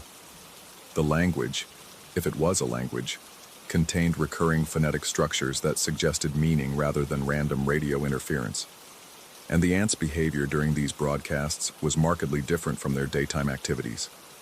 During the day, they moved with the efficient randomness of insects going about their biological imperatives. But at night, during the broadcasts, they arranged themselves in formations that resembled letters or symbols. Not English letters, but something more angular, more purposeful. The formations would hold for several minutes before dissolving and reforming into new configurations. I began bringing a notebook to work, documenting the sounds I heard and sketching the patterns I observed. The voices spoke in what sounded like military cadences, short, sharp commands followed by longer responses. Sometimes I could almost convince myself I understood a word or phrase, but the meaning would slip away the moment I tried to focus on it. On my third week, I decided to record one of the broadcasts. I positioned my phone near the speakers and let it run throughout the night. When I played back the recording the next morning, there was nothing but the ambient hum of the building's electrical systems. I tried again the following night, this time using a digital recorder I'd borrowed from a friend. Same result. 7 hours of near silence punctuated only by the occasional creak of settling wood. The absence of any recorded evidence should have been reassuring. Instead, it filled me with a creeping dread that seemed to settle in my chest like cold water. I found myself staying later each morning, reluctant to leave the museum and return to the ordinary world, where radio signals didn't spontaneously materialize from hidden speakers, and insects didn't arrange themselves into incomprehensible alphabets. Dr. Whitmore began appearing more frequently during my shifts, always with some plausible excuse.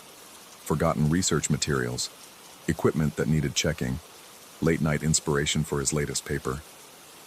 But I noticed he never visited during the broadcasts, always arriving just before or just after the voices filled the basement. During one of these visits, I asked him about the previous night guard, the one he'd mentioned during my first call. Hartley was with us for nearly 6 months, Dr. Whitmore said, adjusting his glasses as he examined a display case of tropical beetles. Reliable fellow, very dedicated to his duties. Unfortunately, he had to leave rather suddenly. Family obligations, you understand. When I pressed for more details, Dr. Whitmore's expression became guarded. Hartley became rather fixated on certain aspects of the position. He began to see patterns where none existed, to attribute significance to perfectly natural phenomena. It's not uncommon in night security work, the isolation, the darkness, the mind's tendency to create meaning from randomness. That night I paid closer attention to the ant formations. What I'd initially dismissed as pareidolia, the mind's tendency to find familiar shapes in random patterns, began to seem more deliberate. The insects weren't just moving randomly during the broadcasts. They were spelling something. The characters were angular and alien, but they possessed an undeniable structure. I spent hours copying the formations into my notebook, comparing them across different nights. Gradually, a pattern emerged. The same sequence of symbols appeared repeatedly, always in the same order, always held for the same duration. It was a word, or perhaps a name, repeated like a mantra throughout each broadcast. The revelation should have been thrilling, proof that what I was experiencing wasn't merely the product of isolation and overwork. Instead, it terrified me. The implications were too vast and too strange to process comfortably. If the ants were indeed spelling out messages in response to the mysterious broadcasts, what intelligence was guiding them? And what was the purpose of the endless repetition of that alien word? My sleep began to suffer. Even during the day, safe in my apartment with sunlight streaming through the windows, I found myself listening for the phantom voices. I would catch myself tapping out the rhythms I'd heard, or unconsciously sketching the angular symbols in the margins of newspapers and grocery lists. The breaking point came during my 4th week.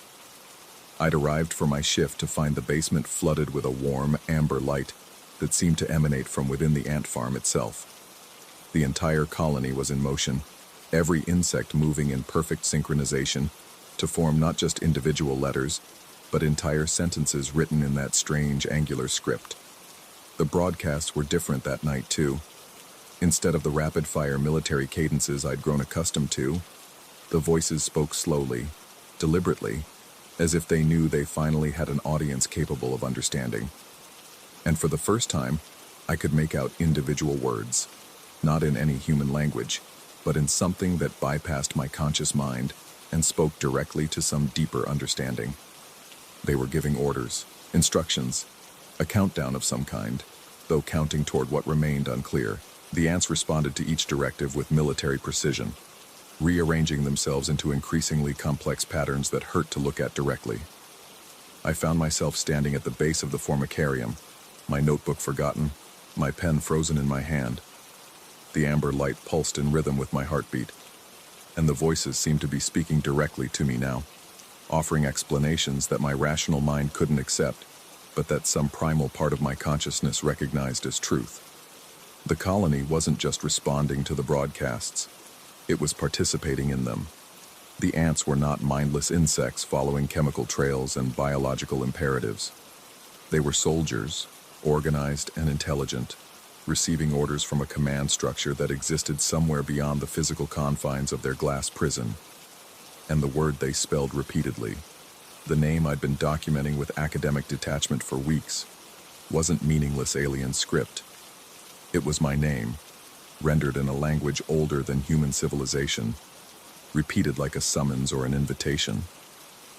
When Dr. Whitmore arrived that morning, earlier than usual, he found me standing in the basement exactly where I'd been when the broadcasts ended at 4:23 a.m.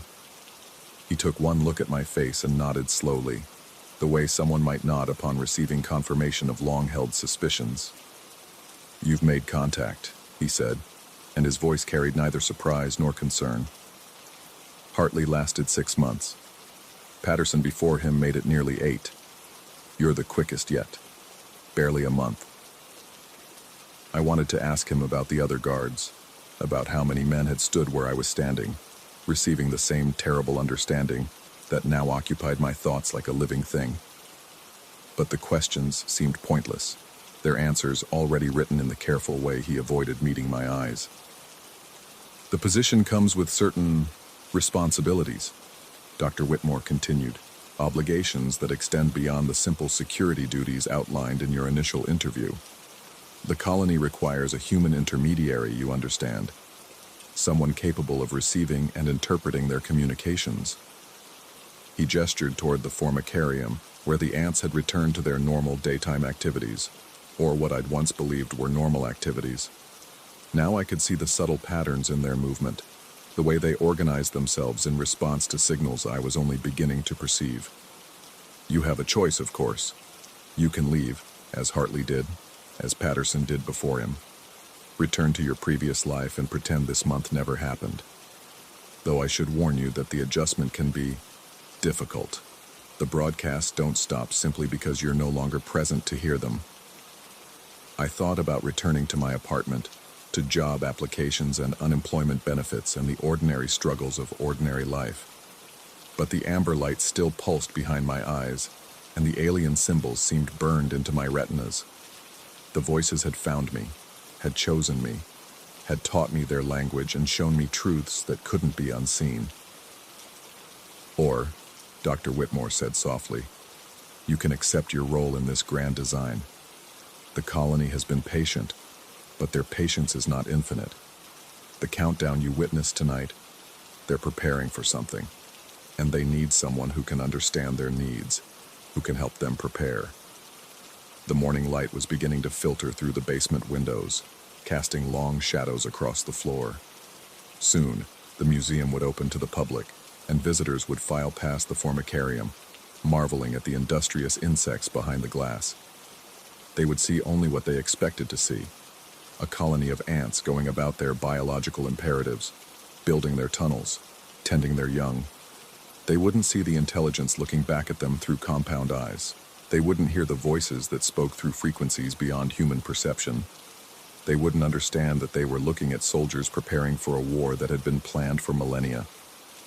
I looked at Dr. Whitmore, at his tired eyes and trembling hands, and realized he'd been standing where I was standing once, decades ago. He'd made his choice and lived with the consequences, maintaining his role as curator and guardian, protecting the secret that lived in his basement. The notebook was still in my hand, filled with weeks of careful documentation, evidence of something that couldn't be explained but could no longer be denied. I thought about the other guards, about where they'd gone and what they'd become after walking away from this basement, and the truths it contained. Outside, the city was waking up. People were starting their cars, drinking their coffee, beginning another ordinary day in a world they believed they understood. They would never know how close they lived to something vast and patient and utterly alien. They would never hear the voices that spoke through impossible speakers, or see the messages spelled out in living script by creatures they dismissed as simple insects. The amber light had faded, but I could still feel its warmth behind my eyes.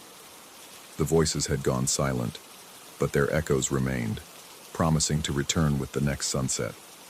And somewhere in the depths of my mind, in places I'd never known existed, I could hear something that sounded remarkably like marching. The countdown had begun, and I was no longer merely a witness to whatever was coming. I was part of it now, linked to the colony by bonds I couldn't understand but could no longer ignore. The question wasn't whether I would stay. The broadcasts had already made that decision for me.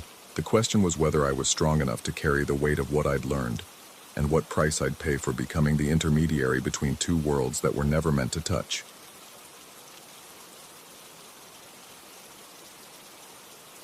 Story 7.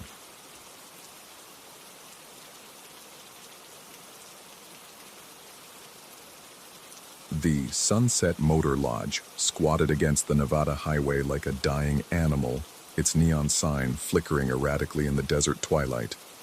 Half the letters had burned out years ago, leaving only Suedem or El Deej to welcome whatever desperate souls found themselves this far from civilization at this hour. I pulled my rental car into the gravel lot, the engine ticking as it cooled, and stared at the building's weathered facade. Paint peeled from its walls like sunburned skin, and several windows were boarded up with plywood that had warped and grayed under the relentless sun. The desk clerk emerged from behind a curtain of hanging beads, his movements suggesting he'd been dozing. He was a thin man with hollow cheeks and eyes that seemed to look through me rather than at me. When I asked for a room, he glanced at a register that appeared to contain more dust than entries. "Got one available," he said, his voice carrying the rasp of too many cigarettes. "Room 12. Fair warning, though. It's been out of service for maintenance. Hasn't been rented in a while." The exhaustion weighing on my shoulders made the decision easy. I'd been driving for 16 hours straight, and the next town was another 100 miles through desert that stretched like an ocean of sand and scrub. The clerk seemed reluctant as he handed over the key, his fingers lingering on the metal longer than necessary. "Checkout's at 11, he said, then added quietly, "Try not to mind the noise." I wanted to ask what he meant, but fatigue had settled into my bones like lead, and all I could think about was horizontal surfaces and darkness. The room was at the far end of the motel, isolated from the few other occupied units by a stretch of empty doors and darkened windows. The key turned with surprising ease, and I pushed inside. The smell hit me first, not the usual motel cocktail of disinfectant and stale cigarettes, but something earthier, like damp soil after rain. The room was clean enough, though clearly showing its age. The wallpaper had faded to an indeterminate color, somewhere between beige and yellow, and the carpet bore the kind of stains that told stories no one wanted to hear. But it was the clock on the far wall that caught my attention. It was an old railroad-style timepiece with a white face and bold black numbers, the kind you'd expect to find in a train station from decades past. The hands pointed to 11:47, which seemed about right. though I was too tired to check my phone for confirmation. Something about it felt wrong, but I couldn't place what. I dropped my duffel bag on the bed and went through the motions of settling in. The bathroom mirror was spotted with age, reflecting a distorted version of myself that looked older and more worn than I remembered. The faucet dripped with metronomic persistence, each drop echoing in the small space with surprising volume. Sleep came quickly despite the unfamiliar surroundings, pulling me down into darkness with the weight of accumulated exhaustion. But it wasn't the peaceful rest I'd hoped for. I found myself standing in what appeared to be the same room, though everything felt different. The walls seemed closer, pressing in with a subtle malevolence that made my skin crawl. The carpet beneath my feet was damp, as if recently flooded, and the air carried a metallic taste that coated my tongue. In the corner where the bathroom door should have been stood a figure. He was an older man, maybe 60, with silver hair that had once been carefully combed, but now hung in disheveled strands across his forehead. His face was deeply lined, weathered by years of outdoor work, and his clothes, faded overalls and a flannel shirt, hung loose on his frame. But it was what he was missing that drew my attention with horrific fascination. His left arm ended abruptly at the shoulder, the sleeve of his shirt pinned up in the way that suggested the absence was old, familiar. He stood perfectly still, watching me with eyes that held a desperate kind of patience, as if he'd been waiting for years for this moment. When he spoke, his voice carried the weight of countless repetitions, like an actor who'd performed the same line so many times it had lost all meaning, except as a vehicle for deeper longing. "What time is it?" The question hung in the air between us, and I felt compelled to answer, though I couldn't see a clock anywhere in the dream-distorted room. The words came from my mouth without conscious thought. "It's 11:49. The man's face crumpled with what might have been relief or despair. In the strange logic of dreams, both emotions seemed equally valid.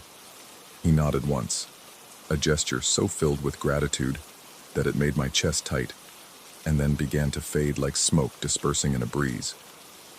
I woke with the abruptness of someone falling, my heart hammering against my ribs and sweat cooling on my skin despite the room's chill. The digital clock on the nightstand read 3:23 a.m., its red numbers glowing like eyes in the darkness. But when I looked at the wall clock, my breath caught in my throat. The hands pointed to 11:47, exactly 2 minutes before the time I'd given the man in my dream. I lay there for several minutes, trying to rationalize what I was seeing. Perhaps the clock was broken, stuck at that time through some mechanical failure. But as I watched, the minute hand began to move. Backward. It crept counterclockwise with deliberate precision, each tick audible in the room's silence. 11:46, 11:45, 11:44. The movement was wrong in a way that went beyond mere mechanical malfunction. It possessed an intentionality that made my skin crawl, as if the clock was actively working to achieve some specific purpose. I got up and walked closer, studying the timepiece in the dim light filtering through the curtains. There was nothing obviously damaged about it, no visible signs of tampering or age-related failure. When I touched the wall beneath it, the surface felt warm, as if heated from within. The sensation traveled up my arm like a mild electric current, not painful, but definitely present. I jerked my hand back and noticed that my fingers tingled for several seconds afterward. Sleep became impossible after that. I spent the remaining hours until dawn sitting in the room's single chair, watching the clock continue its backward march. By the time pale light began seeping around the edges of the curtains, the hands pointed to 11:38. The mathematical precision was undeniable. Exactly 11 minutes had passed in reverse since I'd first noticed the phenomenon. At 7 a.m., I gave up any pretense of rest and went to find the desk clerk. The morning light revealed more of the motel's decay. Parking spaces where weeds pushed through cracked asphalt, a swimming pool that had been drained and abandoned so long ago that tumbleweeds had collected in its deep end. The office door stood open, but the space behind the counter was empty. I called out, my voice echoing in the small space, but received no response. A handwritten sign taped to the register read, Back in 10 minutes, though the paper looked yellowed with age. While waiting, I examined the guest registry, flipping through pages that showed increasingly sparse entries as I went back in time. The last entry before mine was dated 3 weeks ago. What struck me as odd was that every previous guest had stayed in a different room. Room 7, Room 3, Room 15, but never Room 12. The space where that room number should have appeared in the various entries was consistently blank, as if the room didn't exist in the clerk system. When the clerk finally returned, carrying a steaming cup of coffee that smelled better than anything had a right to in this place, I asked him about the clock in my room. Clock? He set down his cup and looked at me with the same hollow expression he'd worn the night before. Can't say I recall any particular clock. The railroad clock on the wall, it's running backward. His pause lasted long enough to feel uncomfortable. Probably just needs new batteries. These old places, you know how it is. Things don't always work the way they're supposed to.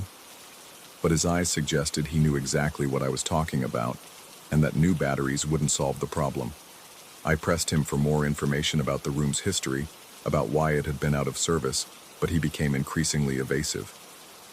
Eventually, he retreated behind the curtain of beads, leaving me alone with my questions, and a growing sense that I was missing something crucial. Back in the room, the clock showed 11:31. I decided to conduct an experiment, setting my phone's stopwatch and observing the wall clock for exactly 1 hour. The results confirmed my worst suspicions. As 60 minutes passed in the real world, the clock moved backward by 60 minutes, maintaining its steady retreat toward some unknown destination. The implications made my head spin. If the pattern held, the clock would reach 11:47 again at exactly 11:47 p.m., 24 hours after I'd first noticed the phenomenon. What would happen then? Would it reset? Continue backward past 11? Or would something else occur? Something connected to the dream and the one-armed man who seemed to exist in the spaces between sleeping and waking. I tried to leave twice that day. The first time I packed my bag and walked to the car, but found myself unable to turn the key. My hands shook with an anxiety I couldn't explain, and the desert beyond the parking lot seemed to stretch infinitely in all directions. The second attempt came after lunch, but as I approached the highway, a wave of vertigo struck me so forcefully that I had to pull over and wait for it to pass. Something was keeping me here. Whether supernatural compulsion or psychological breakdown, I couldn't say. The distinction seemed increasingly meaningless as the day wore on. The afternoon brought a different kind of horror, the gradual realization that I was being watched. It started as a feeling, that familiar itch between the shoulder blades that suggests unseen eyes. But as the hours passed, the sensation intensified until I could barely function. I found myself checking the room's corners obsessively, peering behind furniture and into spaces too small to hide anything larger than a mouse. The feeling was strongest near the clock, as if whatever presence I sensed was connected to that backward-flowing timepiece. When I stood directly beneath it, the air seemed to thicken, becoming harder to breathe. The warmth I'd felt in the wall the night before had spread, creating a zone of elevated temperature that extended several feet in all directions. At 4 p.m., I called my brother in Phoenix, desperate for contact with the normal world. But even as I dialed, I knew I wouldn't be able to explain what was happening.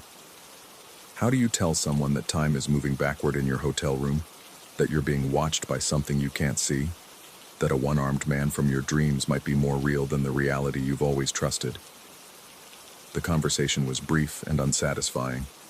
My brother's voice sounded distant, as if he were speaking from the bottom of a well, and our connection kept cutting out at crucial moments. When I hung up, I felt more isolated than before. Evening arrived with the subtlety of a predator stalking its prey. The desert sky faded from blue to purple to black, and the motel's few functioning lights created small pools of illumination that only made the surrounding darkness seem deeper. Inside the room, I waited with the patience of someone who knows they're about to learn something they don't want to know. At 11:45 p.m., the clock hands pointed to 11:49, 2 minutes until they reached the time I'd spoken in my dream. I sat in the chair facing the clock, my hands gripping the armrests hard enough to leave marks in the vinyl. 11:46 p.m. The clock showed 11:48. My chest felt tight, as if the air in the room was being slowly extracted. The temperature continued to rise, and sweat beaded on my forehead despite the evening's chill. Something was building, gathering itself like a storm preparing to break. 11:47 p.m. The clock read 11:47. Time stopped, not metaphorically, not in the sense of a moment seeming to last forever. Time actually stopped. The digital display on my phone froze mid-change. The drip from the bathroom faucet ceased mid-fall. Even my own heartbeat seemed suspended between one beat and the next. In that impossible moment of stillness, the one-armed man appeared. He didn't fade in like smoke this time. 1 second the corner was empty. The next he stood there as solid and real as the furniture around him. His eyes met mine with an intensity that made my soul feel naked, exposed to scrutiny by something far older and more patient than human consciousness. "What time is it?" he asked, and his voice carried the weight of every repetition, every night, every dreamer who had passed through this room and been asked the same question. I opened my mouth to speak, knowing the answer he wanted, knowing that I was part of a pattern that stretched back years or maybe decades. But before I could respond, understanding crashed over me like a wave. He wasn't asking for the time. He was asking for his time, the moment he'd lost, the instant that had been stolen from him and scattered across countless nights and countless dreamers. Each person who stayed in this room became a repository for a fragment of his stolen moment, and the clock measured not the passage of time but its return. 11:49, I said, and the words felt like releasing a held breath. The man's face transformed with an emotion too complex for words. Relief mixed with sorrow, gratitude tinged with loss. He nodded once, the same gesture from my dream, and began to fade. But this time, I understood what I was witnessing, not disappearance, but completion. Time resumed with a sensation like falling from a great height. My phone's display continued its change. The faucet completed its drip. My heart hammered out its suspended beat. When I looked at the wall clock, the hands pointed to 11:47, but something fundamental had changed. The movement was normal now, forward, following the natural flow of moments from past to future. I left the next morning without seeing the desk clerk, sliding the key under his door along with payment for 2 nights. As I drove away, I glanced back once at the Sunset Motor Lodge. In the bright morning light, it looked exactly like what it was, a rundown motel in the middle of nowhere, the kind of place people end up when they're running from something or running towards something or just running. But I knew that room 12 would be rented again, eventually. Another traveler would find themselves drawn to that particular space, and another dream would begin. The pattern would continue, because some debts can only be paid in installments, spread across time and consciousness, like interest on a loan that can never be fully satisfied. I still dream about the one-armed man sometimes. Not the desperate figure I met in that room, but someone at peace, whole in ways that have nothing to do with missing limbs. In those dreams, he never asks what time it is. He already knows.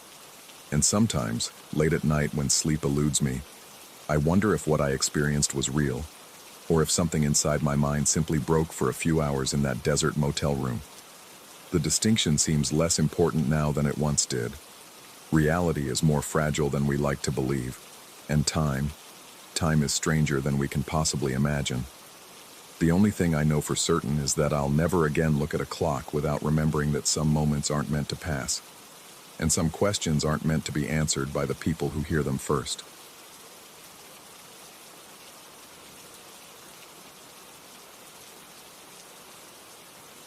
Story 8. The first call came on a Tuesday, slicing through the dinner rush like a blade through raw meat. I was manning the grill at Esperanza, my modest restaurant tucked between a laundromat and a discount electronics store on the east side of town. Steam rose from searing chicken thighs while I coordinated orders, sweat beading on my forehead despite the industrial fans churning overhead. The phone, my business line, buzzed against my hip with an incoming call. Without looking at the screen, I pressed the device to my ear while flipping meat with my free hand. The line crackled with static, then settled into an unnatural silence that made my skin crawl. No ambient noise, no breathing, nothing. Just a void that seemed to pull at my eardrums. Then, a voice. Male, flat, emotionless as a recorded announcement. Return to the bunker.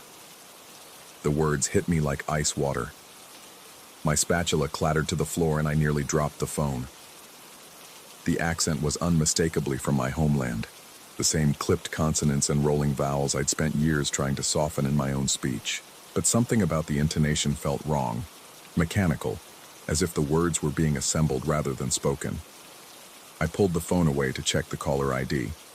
The screen displayed an impossibly long string of numbers, country codes I didn't recognize, digits that seemed to shift when I wasn't looking directly at them. The GPS icon in the corner spun endlessly, unable to locate the source. The line went dead. For the rest of that evening, I moved through my kitchen routines on autopilot, my mind circling those 4 words like a dog returning to a wound. Return to the bunker. The phrase meant nothing to me. I'd never been in a bunker, never lived anywhere that required underground shelter. My childhood had been spent in cramped apartments and my grandmother's small house with its garden full of herbs I now used in my cooking. But the voice, that voice carried weight, familiarity, as if it belonged to someone I should remember. Sleep eluded me that night. I lay in my studio apartment above the restaurant, listening to the building settle around me. Every creak of the floorboards, every groan of the pipes, sounded like footsteps. The shadows cast by streetlights through my window seemed to move independently, reaching across my walls with grasping fingers. The second call arrived 3 days later during the lunch prep. This time, I was ready. I'd been checking my phone obsessively, studying every incoming number, but when it rang, the screen showed the same incomprehensible sequence of digits. My hands shook as I answered. Again, that terrible silence. Then, return to the bunker. The voice was identical, not similar, but exactly the same inflection, the same pause between words, as if it were a recording playing on loop. This time I tried to respond, to demand who was calling and what they wanted, but the words stuck in my throat like bones. Something about that voice commanded silence, respect, obedience. I hung up and immediately tried calling the number back. Each attempt resulted in the same error message. The number you have dialed cannot be completed as called. When I took the phone to my service provider later that day, they insisted no calls had been logged to my number during those times. Their system showed no record of the mysterious communications. The clerk, a tired-looking woman with glasses that reflected the fluorescent lights, examined my phone with professional detachment. She suggested stress, overwork, maybe a software glitch. Her explanations felt thin as tissue paper, but I nodded and left, carrying my phone like a loaded weapon. That weekend, I decided to close the restaurant early and drive out to the lake where I used to fish when I first arrived in this country. The 40-minute journey through winding country roads usually calmed my nerves, but as I drove, I noticed a sedan in my rearview mirror maintaining the same distance regardless of my speed. When I slowed, it slowed. When I accelerated around curves, it matched my pace perfectly. The car was too far behind to make out the driver, but something about its persistence made my mouth go dry. I turned onto a side road that led to a scenic overlook, expecting the sedan to continue straight. Instead, it followed, maintaining that same measured distance. At the overlook, I parked and pretended to admire the view while watching the road. The sedan had vanished, as if it had never existed. The only sounds were wind through pine needles and the distant hum of highway traffic. I spent an hour by the water, skipping stones and trying to convince myself I was imagining things. The phone rang as I climbed back into my car. This time I didn't answer. I let it ring until it stopped, then checked the screen. Same impossible number. No voicemail. But as I sat there staring at the display, a new message appeared. Not a text, but a GPS coordinate that seemed to burn itself into the screen.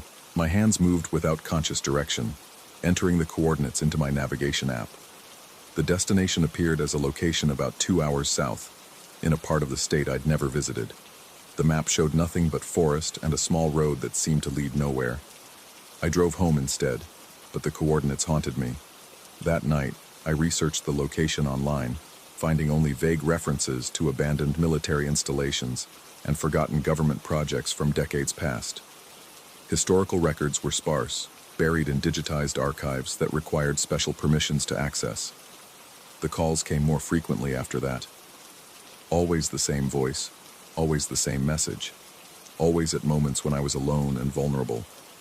During my morning coffee while restocking supplies, in the quiet hour before dawn when I prepped vegetables for the day ahead. Each time, the phone's GPS would spin helplessly, unable to trace the source. I began to notice other things.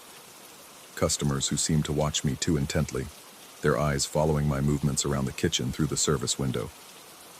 Cars parked outside my restaurant for hours without anyone getting in or out. Shadows that appeared and disappeared at the edge of my vision, always just beyond the reach of direct sight. My sleep deteriorated further. I would lie awake, hyper-aware of every sound in the building below. Sometimes I thought I heard footsteps in the restaurant after hours, the soft squeak of shoes on tile, but when I crept downstairs to investigate, I found only empty dining room tables and the gleam of moonlight on stainless steel. The breaking point came on a Thursday evening, exactly 2 weeks after the first call. I was closing up, wiping down counters and securing the register, when the phone rang. This time, I answered immediately, my voice harsh with frustration and exhaustion. "What do you want from me?" The usual silence stretched between us, but this time it felt different, expectant, as if the caller was pleased I'd finally engaged. When the voice came, it carried new layers of meaning, harmonics that seemed to resonate in my bones. "Return to the bunker, Miguel." My name. The voice knew my name, spoke it with the same mechanical precision, but somehow made it sound like a prayer, a threat, a memory just beyond recall. The line went dead, leaving me standing alone in my darkened restaurant, surrounded by the ghosts of meals prepared and conversations shared. That night I packed a bag. I couldn't explain the compulsion, couldn't rationalize the decision, but I knew I had to follow those coordinates. The drive south began in darkness, my headlights cutting through pre-dawn fog that seemed to swirl with purpose rather than drift randomly. The GPS led me through increasingly rural areas, past farms and forests that looked ancient in the half-light. As I drove, fragments of memory began surfacing, not clear recollections but impressions, feelings, the sense that I'd traveled this route before. The landscape felt familiar in a way that made my chest tight with inexplicable anxiety. The coordinates led to a dirt road barely wide enough for my car, flanked by no trespassing signs weathered by decades of exposure. I drove slowly, branches scraping against my windows, until the path ended at a small clearing, dominated by a concrete structure half buried in the hillside. A bunker. It looked abandoned, its entrance sealed with a metal door that had rusted to the color of dried blood. Vines and moss covered most of the visible concrete, but I could make out faded numbers stenciled near the door. Numbers that matched part of the impossible phone number that had been calling me. I sat in my car for what felt like hours, engine running, heat blasting against the morning chill. The bunker squatted in the clearing like a sleeping beast, and I had the overwhelming sense that something inside was waiting for me, had been waiting for a very long time. My phone buzzed. Same number, same silence. But this time the voice that emerged carried unmistakable satisfaction. "You're home."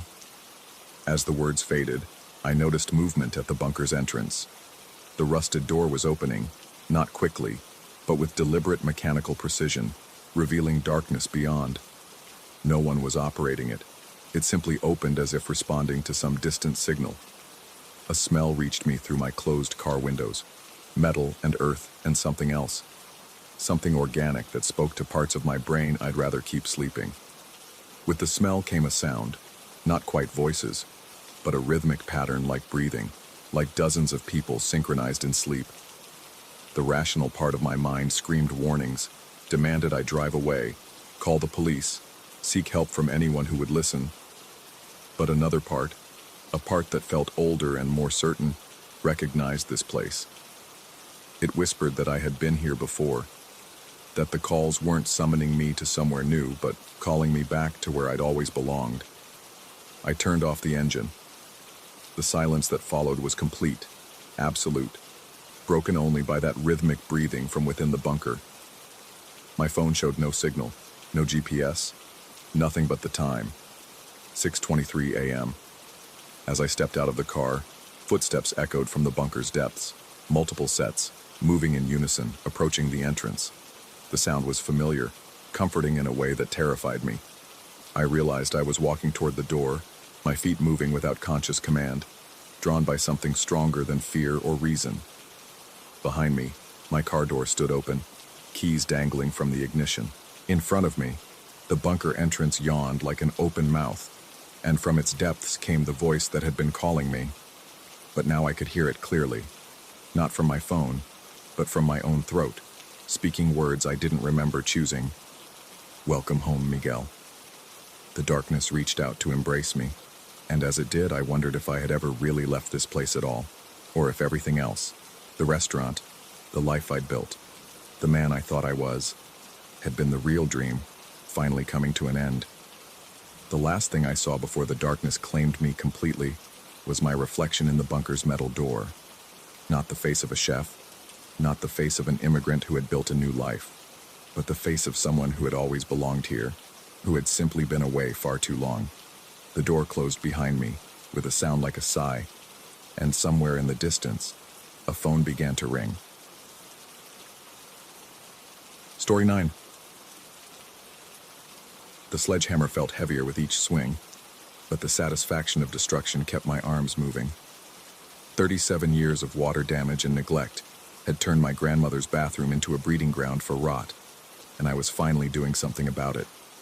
The ceramic tiles shattered like brittle promises, sending jagged fragments skittering across the subfloor in a percussion of progress. I paused to wipe sweat from my forehead, the October air thick with dust and the musty odor of decades-old moisture. The house had been sitting empty since her death 6 months ago, and the real estate agent had been brutally honest about its condition. But I was an engineer, not some weekend warrior with a YouTube education. I knew what needed to be done. The final section of flooring came up with a satisfying crack, exposing the subflooring beneath. That's when I saw it. A hairline fissure running parallel to the joists, barely visible in the dim light filtering through the grimy window. At first glance, it appeared to be nothing more than settling damage, the kind of minor issue you'd expect in a house built in 1952. I knelt down, running my fingers along the gap, less than 5 centimeters wide, maybe 3 at its widest point. Standard foundation settlement. I'd seen dozens of similar cracks in my 20 years of structural engineering. Nothing that couldn't be handled with some expansion foam and a fresh subfloor. But then I caught it. Just a whisper at first. So faint I almost convinced myself it was imagination. The unmistakable aroma of freshly brewed coffee, rich and dark, with notes of chocolate and earth that spoke of expensive beans and careful preparation. The kind of coffee my grandmother had never owned the equipment to make. I sat back on my heels, inhaling deeply. The scent was definitely coming from the crack, rising like invisible smoke from whatever space existed beneath the floor. My rational mind immediately began cataloging possibilities. Old spills that had somehow preserved their odor, a neighbor's ventilation system with an unexpected route, perhaps even a broken water line that had created some strange chemical reaction with the soil. But the bathroom had been gutted for 3 days now, and this was the first time I'd noticed anything unusual. More troubling was the certainty in my nose that this wasn't some phantom scent preserved in old wood and insulation. This was fresh coffee, the kind that suggested someone had just finished brewing a pot. I stood up, dusting off my knees, and tried to shake the unease settling into my shoulders like a familiar jacket. The house had been empty for months. I had the only key. The coffee smell was just something else, something explainable. The next morning, I returned with a shop vacuum and a heavy-duty flashlight, determined to investigate the crack more thoroughly. The October sun struggled through the bathroom window, casting long shadows that seemed to dance independently of their sources. I'd slept poorly, waking several times with the phantom scent of coffee in my nostrils, though my apartment smelled only of paint fumes and the Chinese takeout I'd forgotten to throw away. I positioned myself over the crack and clicked on the flashlight. The beam penetrated perhaps 6 inches before being swallowed by an impenetrable darkness that seemed to absorb light rather than reflect it. I angled the light differently, trying to catch some detail of what lay beneath, but the darkness remained absolute. The coffee aroma was stronger today, so intense it made my mouth water despite my growing anxiety. I found myself breathing more deeply than necessary, drawing the scent into my lungs like a smoker savoring a cigarette. There was something almost narcotic about it, a richness that seemed to bypass my nose entirely and speak directly to some primitive part of my brain. I tried the shop vacuum, thinking perhaps I could clear away whatever debris was blocking my view. The motor roared to life, and I positioned the hose over the crack. The suction was powerful enough to lift small pieces of insulation and dust, but nothing substantial emerged. What disturbed me was the sound the vacuum made as it worked, a subtle change in pitch that suggested it was drawing air from a space much larger than the narrow gap would indicate. When I switched off the vacuum, the silence that followed felt heavy and expectant. And in that silence, I heard something that made my blood pressure spike. The distant but unmistakable sound of liquid pouring, as if someone far below was filling a cup from a coffee pot. I pressed my ear to the floor, ignoring the absurdity of my position. The sound was definitely there, rhythmic and purposeful. Pour, pause, pour again. Then what might have been the soft clink of ceramic against ceramic, followed by a satisfied sigh that was so human and so close that I jerked my head up and spun around, certain someone had entered the bathroom behind me. I was alone. The next 3 days blurred together in a haze of obsessive investigation. I called the city planning office to request the original blueprints, hoping to identify any underground utilities or forgotten infrastructure that might explain the anomaly. The elderly clerk who handled my request seemed genuinely puzzled by my questions about sub-basement spaces and utility tunnels. According to every official record, my grandmother's house sat on a simple concrete slab foundation with no basement, no crawl space, and no underground features whatsoever. I hired a local contractor to bring ground-penetrating radar equipment, telling him I suspected a sinkhole was developing beneath the foundation. The GPR scan revealed exactly what the city records had promised: solid earth extending down at least 15 feet, with no voids, no cavities, and no spaces large enough to accommodate whatever was producing the coffee aroma and the sounds I was increasingly certain I wasn't imagining. But the smell grew stronger each day, and with it came other sensations that were harder to dismiss as tricks of an overworked mind. Sometimes, when I knelt by the crack in the late afternoon, I could feel warm air rising from the gap, carrying with it not just the scent of coffee, but other odors: vanilla, cinnamon, occasionally the yeasty sweetness of fresh baking bread. These were kitchen smells, domestic and comforting, emerging from a space that shouldn't exist beneath a bathroom floor. More disturbing were the sounds. The coffee pouring had become a regular occurrence, always around 3 in the afternoon, as predictable as a church bell. But now I was hearing other things: the soft shuffle of footsteps on what sounded like hardwood floors, the gentle closing of cabinet doors, and once, just once, what I could have sworn was humming. A woman's voice carrying a melody I didn't recognize, but that filled me with a longing so acute it brought tears to my eyes. I began spending entire days at the house, ostensibly working on other renovation projects, but actually finding excuses to return to the bathroom. I installed a small camping chair and positioned it near the crack, telling myself I was monitoring the situation scientifically, taking notes on the frequency and intensity of the phenomena. My notebook filled with observations that would have concerned me if I'd been capable of objective self-reflection. 2:47 p.m. Coffee smell intensified, accompanied by what sounds like newspaper pages turning. 3:15 p.m. Warm air current definitely present. Temperature approximately 75 and 80 degrees. 4:22 p.m. Heard what might be radio playing very quietly, possibly classical music. I stopped answering calls from friends and colleagues. The renovation project that was supposed to take 2 weeks stretched into its fourth week, with nothing to show for it but a destroyed bathroom and pages of increasingly frantic handwriting. I told myself I was being thorough, investigating a potentially dangerous structural issue that could affect the house's value. But I knew I was lying. The truth was that I had become addicted to the crack in the floor, to the impossible domestic symphony rising from the void beneath my grandmother's bathroom.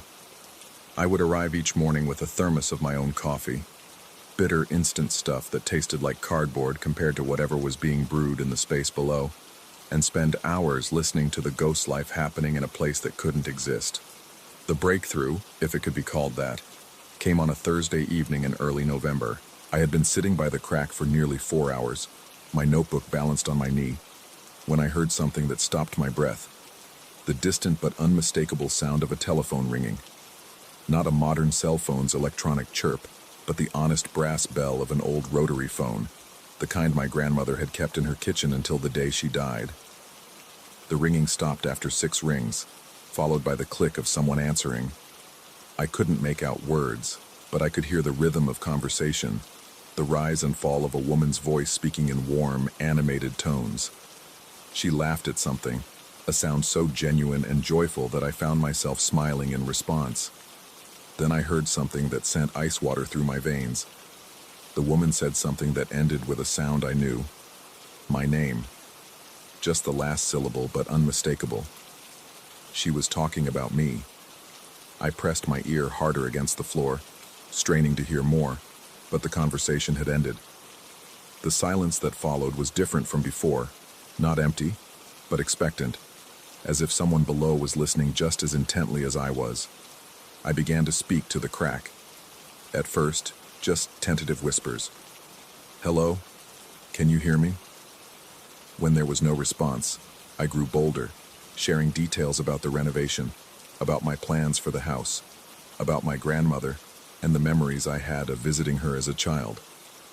I told the crack about my job, my failed marriage, my growing certainty that I was losing my mind in the most pleasant way possible.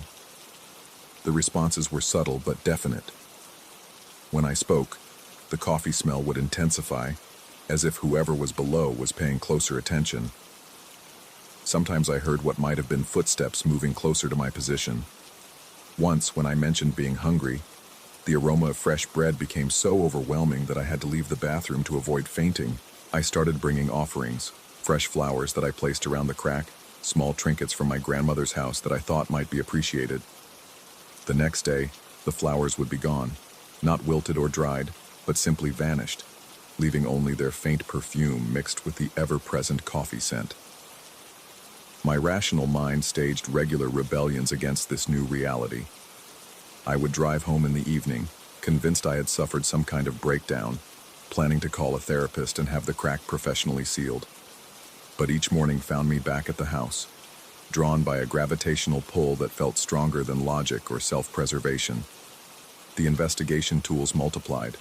Thermal imaging cameras that detected no heat signatures, sensitive microphones that picked up only the sounds I was already hearing, and air quality monitors that detected no unusual chemical signatures despite the overwhelming olfactory evidence.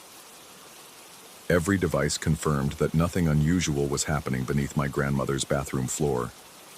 3 weeks into November, the phenomena began to change.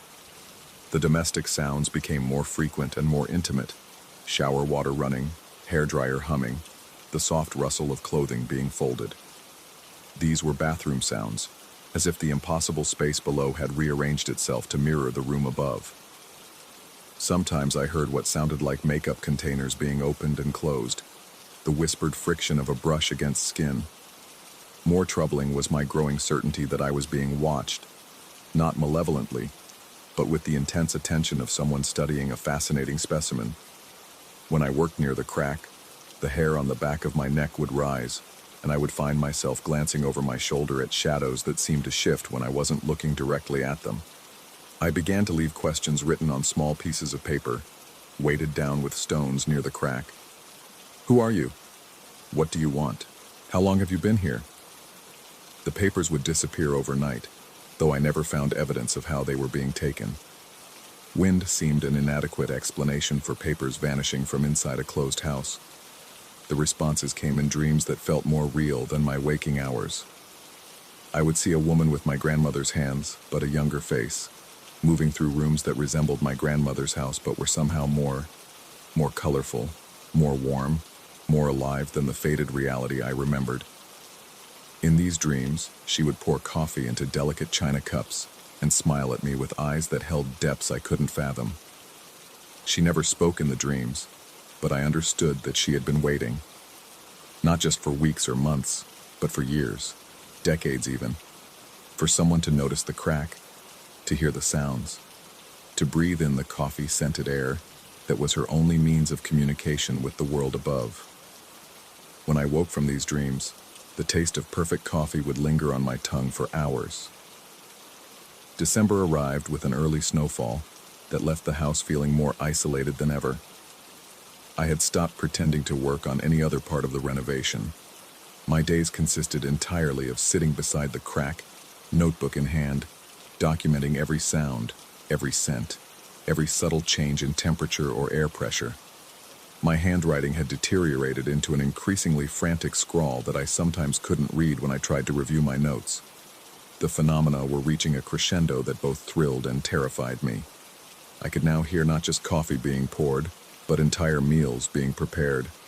The sizzle of eggs in a pan, the pop of toast emerging from a toaster, the scrape of utensils against plates. These were breakfast sounds, rich and homey, but they occurred at all hours of the day and night, as if time moved differently in the space below. I found myself synchronizing my own meals with the sounds from the crack, eating when I heard eating, brewing coffee when the coffee aroma peaked. This wasn't conscious decision-making. It happened automatically, as if I were being gently programmed by repetition and proximity. The dreams became more frequent and more detailed. The woman was no longer alone in them. Sometimes I saw shadowy figures moving in the background. Other people, or perhaps the same person at different stages of life. The house in my dreams was full of voices and laughter, the warm chaos of a family home that had never known emptiness or silence.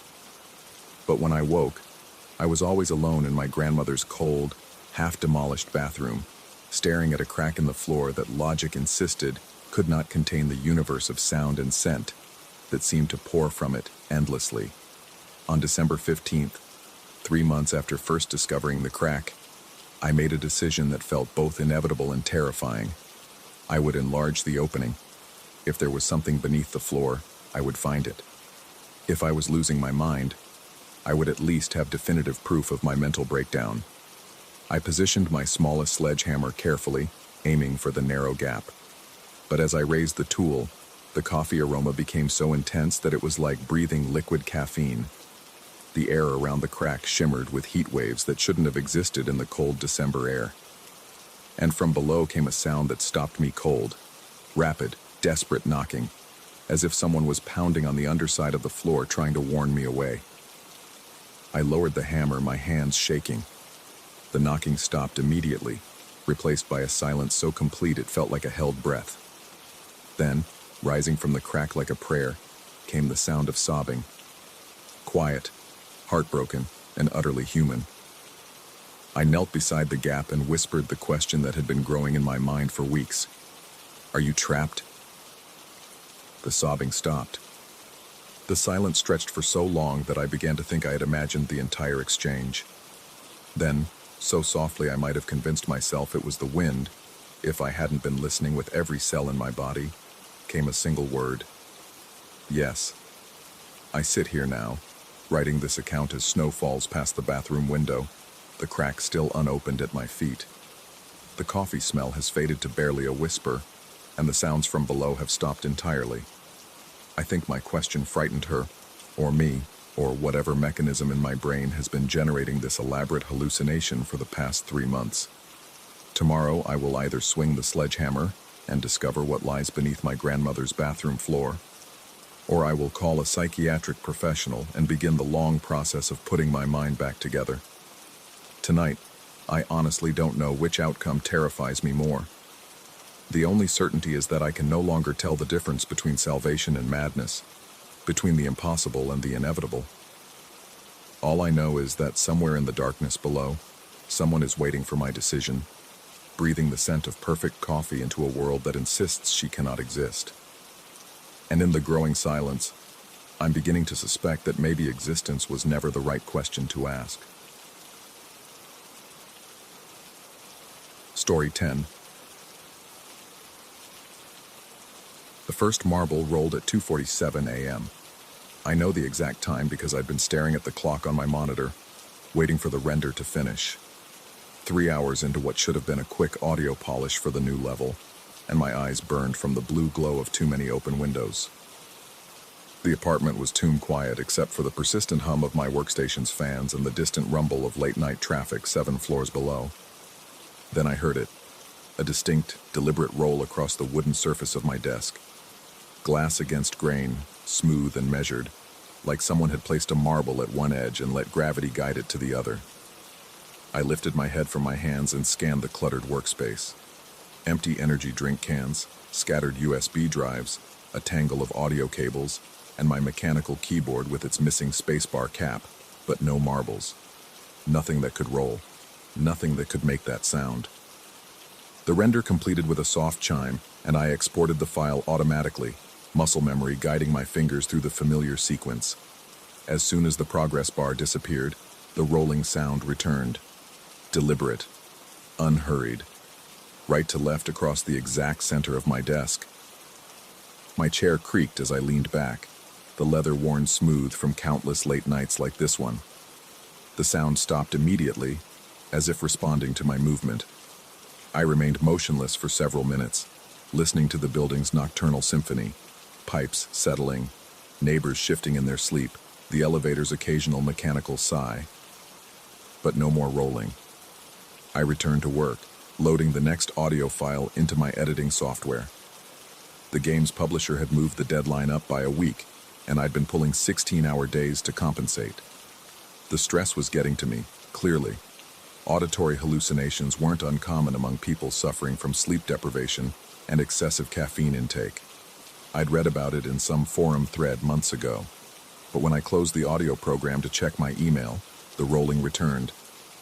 This time it was unmistakable. Not one marble, but several, maybe 3 or 4, cascading across the desk in lazy succession. Each one distinct in pitch and duration, like notes in a melody I couldn't quite grasp. The sound seemed to originate from the exact spot where my monitor's base met the wooden surface, traveling in a perfect arc toward the far edge where my coffee mug sat cold and forgotten. I opened the audio software again. Silence. Closed it. Rolling. My hands trembled slightly as I repeated the action, timing the correlation. Software open. Nothing. Software closed. The unmistakable sound of glass spheres finding their paths across my workspace. The pattern held for 5 consecutive tests before I forced myself to stop. The logical explanations lined up like dominoes in my mind. Stress-induced hallucinations, tinnitus manifesting as phantom sounds, the building's old radiator system creating acoustic illusions. But logic felt thin against the precision of what I was experiencing, the exact timing, the consistent location, the deliberate nature of each roll. I pulled up the building's forum on my phone and scrolled through recent posts. Mrs. Chen on the 3rd floor complaining about water pressure, someone selling a bicycle, a neighbor asking about package delivery protocols, nothing about strange sounds or building-wide audio phenomena. At 3:15 a.m., I tried an experiment. I kept the audio software closed and placed my phone on the desk, recording. The marbles rolled on schedule, but when I played back the recording, I heard only the ambient hum of my equipment and the faint whistle of wind through the window frame's imperfect seal. The absence of evidence should have been reassuring. Instead, it felt like confirmation of something far worse. I returned to work with grim determination, opening file after file, making minute adjustments to frequency curves and ambient layers. Each time I closed the software, the rolling resumed. Each time I opened it, blessed silence. The correlation was perfect, mechanical, like a response programmed into the very fabric of my workspace. By 4 a.m., I'd developed a theory that felt both rational and utterly insane. Sound was my profession. I understood frequencies, wavelengths, the way audio could trick the human ear. Perhaps the specific electromagnetic signature of my audio software was interfering with some component in my setup, creating an acoustic phantom.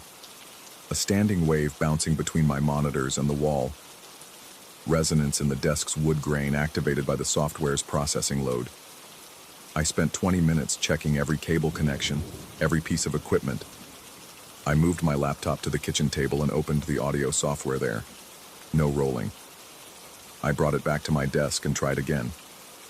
The pattern resumed immediately. Software closed. Marbles rolled. The kitchen test should have been reassuring, but it only deepened my unease. Whatever was happening was specific to this space, this configuration of equipment and furniture, or specific to me, in this chair, at this desk, during these particular hours when the building held its breath and the city outside felt like a distant memory. I tried to lose myself in work, but concentration became impossible. Every time I exported a file and the software automatically closed, the rolling began. Sometimes it was a single marble making a languid journey from one side to the other. Other times it sounded like a handful dropped simultaneously, each finding its own path across the wooden surface. The sounds began to develop personality. One marble, I started thinking of it as the scout, always rolled first, testing the path. Another followed in quick succession, eager and impatient. A third took its time, rolling so slowly I could track its progress inch by inch. They never collided, never interfered with each other's trajectories, as if following predetermined routes marked by invisible channels. At 5:30 a.m., I realized I hadn't made any meaningful progress on the audio files in over 2 hours. I'd been sitting motionless, listening to the marbles' performance, trying to decode their pattern. The discovery horrified me.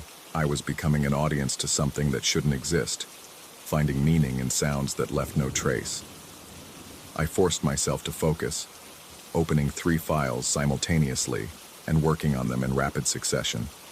The technique kept the software active longer, extending the periods of silence. But my productivity suffered as I rushed through edits, making changes without the careful listening that good audio work required. The first hint of dawn appeared at the window's edge, a pale suggestion of light that made my apartment feel less like a sealed chamber. I'd been working for 9 hours straight, and my body ached from maintaining the same position. But I was afraid to leave my desk, afraid of what might happen if I broke the routine I'd established. At 6 a.m., I made a mistake. While adjusting a complex reverb chain, I accidentally closed the audio software without saving. The marbles began their rolling immediately, but this time something was different. The sounds came from above my head. I looked up at the ceiling, smooth drywall with no visible cracks or imperfections. But the rolling was definitely overhead, as if marbles were traversing the floor of the apartment above mine. I knew that apartment. Mrs. Kowalski, an elderly woman who'd lived there for 15 years. She kept a garden on the building's roof and brought homemade cookies to new residents. The idea of her dropping marbles at 6 a.m. was absurd, but the sound was unmistakable. Multiple marbles rolling across a hard surface, directly above my workstation. The same deliberate pace, the same glass-on-wood timbre, but displaced vertically by exactly 1 floor. I opened the audio software quickly, and the ceiling rolling stopped. But now I could hear it coming from below, muffled by carpet and floorboards, but definitely there. The marbles had migrated to the apartment beneath mine, continuing their performance in the space that mirrored my own. My mouth went dry. The building was 7 stories tall. If the marbles could move between floors. I spent the next hour opening and closing the software while listening carefully to the walls around me. The sounds migrated systematically. Ceiling, floor, left wall, right wall, cycling through my apartment's boundaries like a systematic search. Always the same marbles, always the same rolling pattern, but displaced to different planes of my enclosed space. By 7 a.m., sunlight filled my apartment with mundane detail. My coffee mug with its ring stains, the dust motes dancing in the window's light beam. The normalcy felt aggressive, as if the daylight was actively erasing the night's events. but I could still hear the marbles rolling somewhere in the building's structure, muffled but persistent. I saved my work and closed the audio software one final time.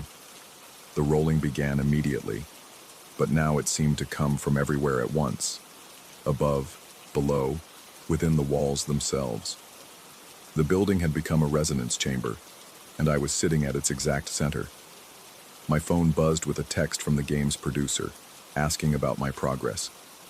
I typed a response about technical delays and creative challenges, my fingers steady despite what I was hearing. The marbles continued their rolling, and I realized I'd stopped trying to locate their source. They'd become part of my workspace's ambient sound, as familiar as the fan noise or the traffic below. The sun climbed higher, and my neighbors began their morning routines. Showers running, coffee makers gurgling, footsteps in the hallway. Normal sounds that should have masked the marbles, but somehow didn't. The rolling continued underneath it all, a persistent bass note that only I could hear. I understood now that the correlation with my audio software wasn't the end of the mystery. It was just the beginning.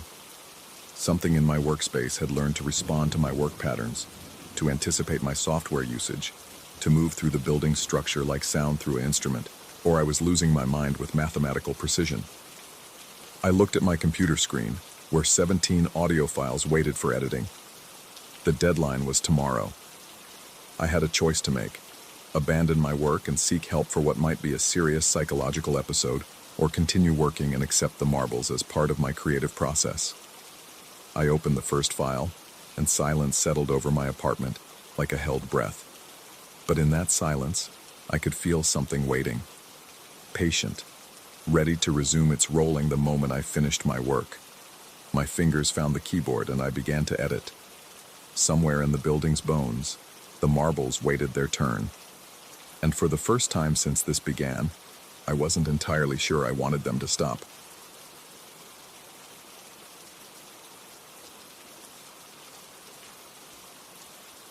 Story 11.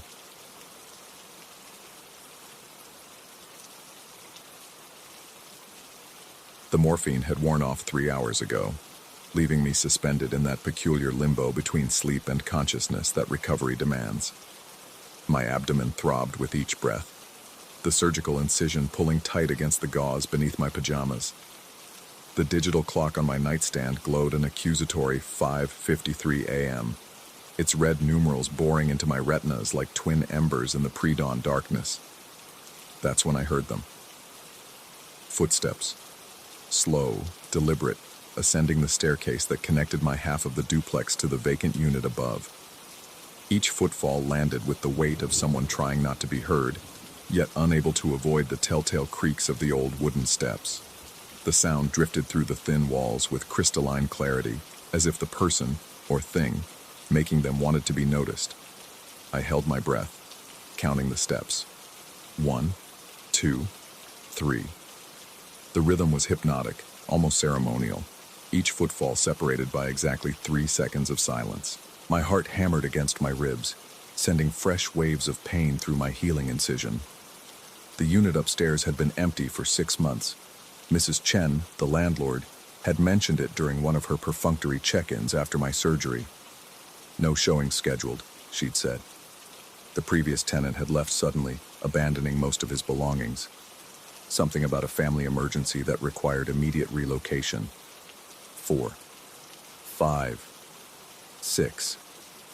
I forced myself to sit up, wincing as the movement stretched my stitches. The footsteps continued their measured ascent, and I found myself unconsciously matching my breathing to their rhythm. The pain medication had left my thoughts sluggish, wrapped in cotton, but fear has a way of sharpening even the most drug-addled mind.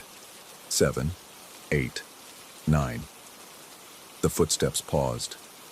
In the silence that followed, I became acutely aware of every sound in the house. The electric hum of the refrigerator downstairs, the tick of my bedside clock, the whisper of my own labored breathing. The pause stretched on, and I began to wonder if I'd imagined the whole thing. Post-surgical hallucinations weren't uncommon, according to the discharge papers I'd barely glanced at. Then, at exactly 5:55 a.m., the footsteps resumed. 10, 11, 12, and then nothing.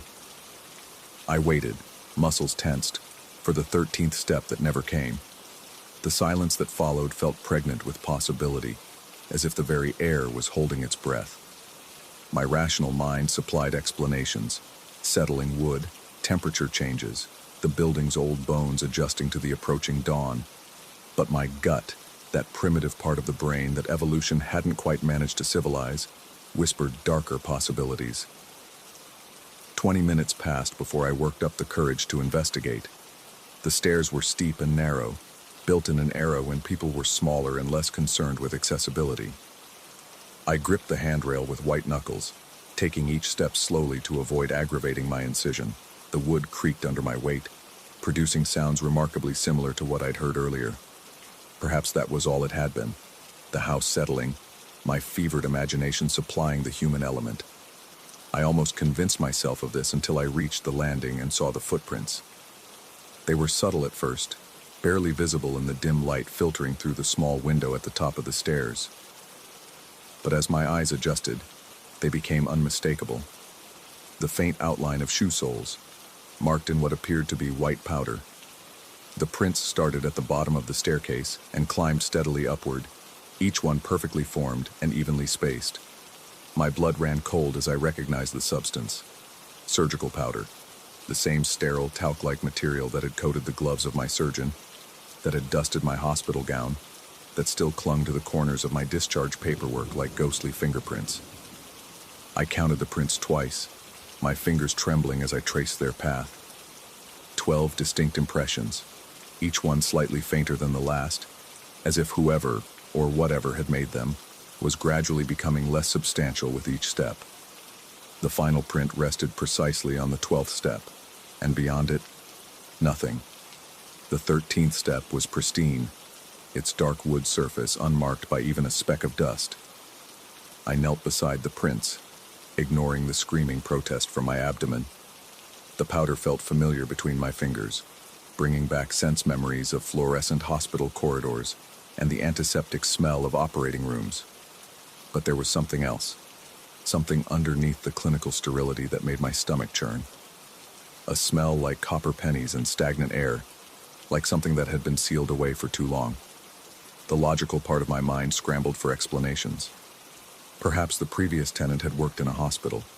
Maybe I'd tracked the powder here myself somehow, during one of my post-operative visits. But I knew these theories were tissue-thin, desperate attempts to impose order on something that defied rational explanation. I returned to my bedroom but couldn't sleep.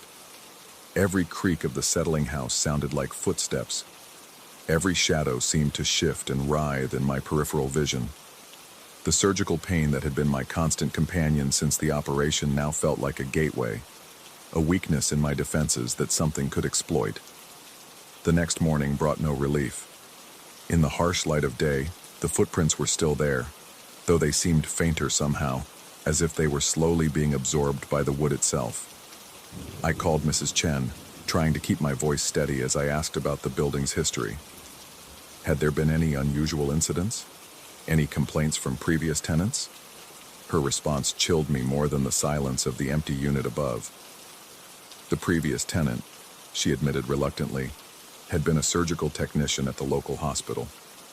He'd lived here for 3 years before leaving suddenly, claiming that the building was making him sick. Other tenants had complained too, she said. Always about sounds at night, always about the feeling of being watched. But the detail that made my hands shake was the timing. Every complaint had mentioned the same specific time, 5:55 a.m. I began documenting everything. The footsteps came every night at exactly the same time, following the same pattern. 12 steps, then silence. The powder prints appeared fresh each morning, always stopping at the same place, always accompanied by that underlying smell of copper and decay. Sleep became elusive. I found myself lying awake each night, waiting for 5:55, my body tensed for the sound of those deliberate footfalls. The morphine they'd prescribed for my recovery sat untouched on my nightstand. I needed my mind clear, my senses sharp. Something was happening here, something that required my full attention. On the 5th night, I decided to wait at the bottom of the stairs. I positioned myself in the small hallway at 550, armed with nothing but a flashlight and a growing sense of dread. The house felt different in the pre-dawn darkness, as if it were holding its breath in anticipation. The very air seemed thick, resistant to movement. At exactly 5:55, the footsteps began. But this time, I saw nothing. No figure on the stairs, no shadow moving upward. Just the sounds, distinct, unmistakable, impossible to dismiss as imagination. The steps creaked under invisible weight, and I watched in fascination and terror as the powder prints appeared, one by one, as if being pressed into existence by unseen feet. The temperature plummeted with each ascending step. My breath began to mist, and frost started forming on the handrail, despite the mild autumn weather outside. The smell intensified too, that metallic organic odor that reminded me increasingly of the operating room where they'd cut me open, where they'd violated the integrity of my body with steel and sutures. By the time the invisible climber reached the 12th step, I could barely breathe. The cold was so intense that my surgical incision had begun to ache with a deep, bone-penetrating pain that no amount of medication could touch. Ice crystals formed on my eyelashes, and my flashlight beam seemed to bend and waver in the frigid air. Then, as always, the footsteps stopped. But this time, something else happened. As I stood there in the glacial silence, I became aware of a presence on the 13th step. Not visible, not audible, but undeniably there. Something was looking down at me from that unmarked wooden surface, studying me with an attention so intense it felt like being dissected. The realization hit me with the force of a physical blow. This thing, whatever it was, wasn't just climbing the stairs. It was climbing toward something, or someone. And tonight, for the first time, I was there to meet it. The presence on the 13th step seemed to lean forward, and I felt its attention focus on me like a surgical lamp. In that moment, I understood that my surgery hadn't just repaired my body. It had opened something else. A door, perhaps. A vulnerability. The scar on my abdomen began to burn with cold fire, as if whatever stood above me was recognizing a kinship, a shared violation of flesh and bone. The surgical powder that marked its passage wasn't just residue from the hospital, it was a calling card, a signature left by something that understood intimately the process of being opened, examined, and sutured closed. My vision began to blur, whether from the cold or something else entirely I couldn't tell. The edges of my consciousness started to fray, and I found myself wondering if this was how the previous tenant had felt in his final nights here. If this crushing, invasive presence was what had driven him away into the darkness, leaving behind only the ghostly impression of his desperate flight. The thing on the 13th step began to descend. I felt rather than heard its approach, each step sending waves of Arctic air washing over me. The surgical powder prints appeared in reverse order, marking its descent with increasing clarity. 12, 11, 10.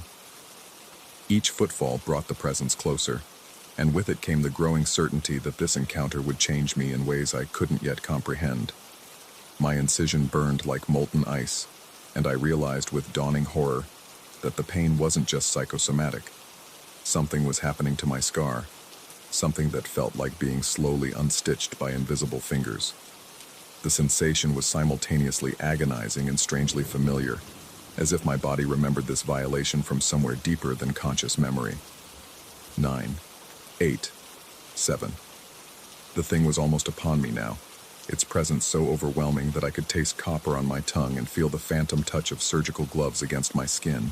The boundary between my healing flesh and the cold presence had begun to blur, and I wondered if this was how possession began. Not with dramatic manifestations, but with the slow dissolution of the barriers between self and other.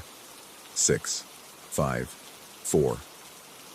I tried to move, to flee back to the imagined safety of my bedroom, but my legs refused to obey. I was frozen in place, a specimen pinned for examination, while something ancient and surgical prepared to complete whatever operation had begun on that sterile table weeks ago. 3, 2. The presence paused on the second step, so close now that I could feel its attention like physical pressure against my healing wound. In that moment of suspension, I understood that I had a choice to make. I could close my eyes, deny what was happening, and hope that morning would dissolve this nightmare into the comfortable realm of post-surgical hallucination. Or I could look. I chose to look. The last thing I remember clearly is the sensation of being very gently, very precisely, opened once again. Not my flesh, something deeper, more fundamental. The part of me that had always been sealed away from the world's prying instruments was finally being examined by something that understood the art of surgical violation in ways no human physician ever could. When I woke, I was lying at the bottom of the stairs. The sun was streaming through the window above, and the house was warm and ordinary and completely silent. My incision had healed perfectly overnight. No trace of the burning cold remained. No evidence of the supernatural surgery I'd experienced. But the powder prints were still there, leading up to the 13th step that remained forever unmarked. I never heard the footsteps again. The thing that climbed those stairs each night at 5:55 had found what it was looking for, had completed whatever operation it had begun. I should have felt relief. But instead, I felt a growing sense of incompleteness, as if something essential had been removed during that final encounter. The previous tenant's belongings were still in the basement storage area, Mrs. Chen told me when I finally worked up the courage to ask. Medical textbooks, surgical instruments, hospital scrubs dusted with the same white powder that marked the stairs. And among them, a journal filled with increasingly erratic handwriting that detailed the same experiences I'd had, the same nightly visitations. The final entry was dated the day before he'd disappeared. It's finished with me now. Moving on to the next one. Always moving on to the next one. The surgery is never really complete. They just stitch us closed and send us home, pretending the violation is over. But it never is. Something always remains open, waiting. I still live in the duplex. I still wake sometimes at 5:55, listening for footsteps that no longer come. But sometimes, in the moment between sleep and waking, I feel phantom hands examining something deep inside me that was never quite put back the way it should have been. And I know that someday, when the next tenant moves into the unit below, I'll understand my role in this endless cycle of surgical violation. I'll know why the footsteps always stop at the 13th step, and why there's always someone waiting there, forever caught between healing and being opened once again. The operation, after all, is never really finished. Story 12. The microwave's steel surface caught my reflection as I reached for the door handle, and for a split second, I wasn't alone. I'd been living in the converted loft for 3 months, ever since the divorce papers were finalized, and I needed somewhere that felt nothing like the suburban prison Miranda and I had shared for 8 years. The industrial space suited me: exposed brick walls, polished concrete floors, and floor-to-ceiling windows that let in harsh geometric slashes of light during the day. Everything clean, angular, uncompromising. Everything the opposite of the floral wallpaper and doily-infested nightmare I'd escaped. The kitchen occupied one corner of the open space, a sleek island of stainless steel appliances that reflected the loft's minimalist aesthetic. The microwave sat at eye level, built into a cabinet that housed my sparse collection of dishes and the bottle of bourbon I'd been working through with increasing frequency since the move. I heated my dinner, some frozen monstrosity that promised to be pad thai but tasted like salted cardboard, and closed the microwave door. That's when I saw her, or thought I saw her. A shadow, definitely feminine in its curves and posture, stood behind my own reflection in the polished steel surface. She was tall, slender, with long hair that seemed to move independently of any breeze. Most unsettling was her raised hand, palm facing outward, fingers spread in what could have been a greeting or a warning to stay quiet. I spun around, my heart hammering against my ribs like a caged bird. The loft stretched out behind me, empty save for my sparse furniture and the dust motes dancing in the late afternoon light streaming through the windows. No one. Nothing. When I turned back to the microwave, my own reflection stared back at me, pale and slightly wild-eyed, but utterly alone. The microwave beeped, and I jumped as if someone had fired a gun beside my ear. I convinced myself it was fatigue. The architectural firm had been pushing us hard on the Meridian Tower project, and I'd been pulling 16-hour days trying to perfect the facade design. Stress could do funny things to a person's perception, create shadows where none existed, manufacture threats from the interplay of light and exhaustion. But that night, as I lay in bed staring at the ceiling, I couldn't shake the image of that raised hand. The gesture felt deliberate, purposeful. Not a wave, but a command. Shh. The next morning, I approached the microwave with the kind of careful deliberation I usually reserved for examining structural blueprints. I heated my coffee, black, bitter, necessary, and watched my reflection in the steel surface as the machine hummed to life. Just me, looking haggard and suspicious of my own kitchen appliances. I closed the door. There she was again. This time she stood closer to my reflection, her shadow overlapping mine in a way that made my skin crawl. The raised hand remained, but now I could see more detail in the steel's distorted surface. She wore what looked like a dress or nightgown, something that flowed and shifted even though she stood perfectly still. Her face remained obscured, a dark oval beneath the fall of her hair. I held my breath, afraid that even the smallest movement would make her disappear. Or worse, make her do something else. The coffee maker gurgled behind me, and when I glanced toward the sound and back again, she was gone. My reflection stood alone, clutching the microwave handle with white knuckles. This time, I searched the loft methodically.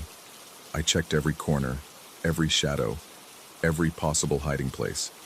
I examined the windows for some external source that might cast a shadow at precisely the right angle to create the illusion. I called the building Super, a grizzled man named Rodriguez, and asked about the loft's history. He shrugged and told me it had been empty for 2 years before I moved in. The previous tenant was an artist, a woman who kept to herself. She'd left suddenly, abandoned most of her belongings, and never came back for them. When I pressed for details, Rodriguez just said she'd seemed troubled toward the end, claimed she wasn't sleeping, kept calling about noises in the walls, shadows that didn't belong. The building management had assumed she was having some kind of breakdown. The information should have been comforting, a rational explanation for what I was experiencing. Shared delusion, psychological suggestion, something. Instead, it made the hair on my arms stand up. That evening, I avoided the kitchen entirely. I ordered takeout and ate it on the couch, my back to the steel surfaces that might show me things I didn't want to see. But I could feel the microwave behind me like a presence, drawing my attention with the persistence of an itch I couldn't scratch. Around midnight, I gave in. The loft was dark except for the city lights filtering through the windows, casting everything in shades of blue and silver. The microwave's steel surface looked like a portal in the darkness, reflecting nothing but shadow. I didn't turn on any lights. Some instinct told me that would ruin whatever was happening, break the connection between my world and wherever she existed. I heated a cup of water. For tea, I told myself, though I had no intention of drinking it. The microwave's interior light cast a warm glow across my face as the machine hummed to life. When it finished, I reached for the door handle with a hand that trembled despite my efforts to control it. I closed the door. She was there immediately, no gradual materialization this time, and she was much closer. Her shadow pressed against the steel surface as if it were a window she was trying to look through. The raised hand remained, but now I could see her other arm hanging at her side, fingers curled into a loose fist. Her hair obscured her face completely, a dark curtain that seemed to absorb light rather than reflect it. I wanted to step back, to run, to turn on every light in the loft and banish her to whatever realm shadows inhabited when they weren't terrorizing exhausted architects. But something kept me frozen in place, staring into that distorted reflection. She tilted her head, a gesture so human and familiar that my chest tightened with unexpected recognition. Miranda used to tilt her head exactly like that when she was listening to something, trying to understand. But this wasn't Miranda. Miranda was alive and well, and living in our old house with her yoga instructor boyfriend and their organic vegetable garden. This was something else, something that lived in reflections and steel surfaces and the space between what was real and what was possible. The woman, shadow, hallucination, whatever she was, took a step forward. The steel surface rippled like water, and I stumbled backward, my hip catching the edge of the kitchen island. Pain shot through my side, sharp and immediate and completely, reassuringly real. When I looked back at the microwave, she was gone. But the steel surface continued to ripple, waves of distortion spreading outward from the center like stones dropped in still water. I didn't sleep that night. I sat on the couch with every light in the loft blazing, watching the kitchen for any sign of movement, any suggestion that the laws of physics had decided to take another holiday. The microwave sat silent and innocent, just an appliance, just steel and circuits and the lingering smell of reheated pad thai. But I knew she was in there, waiting. The next day, I called in sick to work for the first time in 3 years. I spent the morning researching the building's history, the previous tenant, anything that might explain what was happening to me. The internet yielded frustratingly little information. The artist who'd lived here before me was named Elena Vasquez. She'd been a painter, specializing in portraits that were described as haunting and psychologically complex. She'd shown her work in a few small galleries around the city before disappearing from the art scene entirely. I found one image of her work online, a self-portrait that made my blood run cold. The painting showed a woman with long dark hair obscuring most of her face, one hand raised as if to ward off the viewer. Behind her, multiple reflections of herself appeared in what looked like mirrors or windows, each one slightly different, slightly more distorted. The gallery's description mentioned that Elena had been fascinated by the concept of parallel selves, the idea that reflections might show not just what we are, but what we could become, or what we'd left behind. She'd painted herself into the shadows. That afternoon I tried to work on the Meridian Tower designs, but my hands shook too badly to hold a pencil steady. The geometric lines that usually brought me comfort now seemed ominous, suggesting shapes that shouldn't exist, angles that bent reality in uncomfortable directions. I found myself watching the microwave from across the loft, waiting for some sign of movement in its steel surface.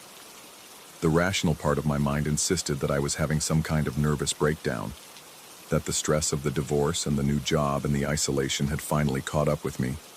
But the deeper, more primitive part of my brain whispered that something was very wrong with this place, that Elena Vasquez had left more than just abandoned paintings behind. As evening approached, I made a decision. I would confront whatever was happening, meet it head-on instead of cowering in ignorance. If I was losing my mind, at least I'd go down swinging.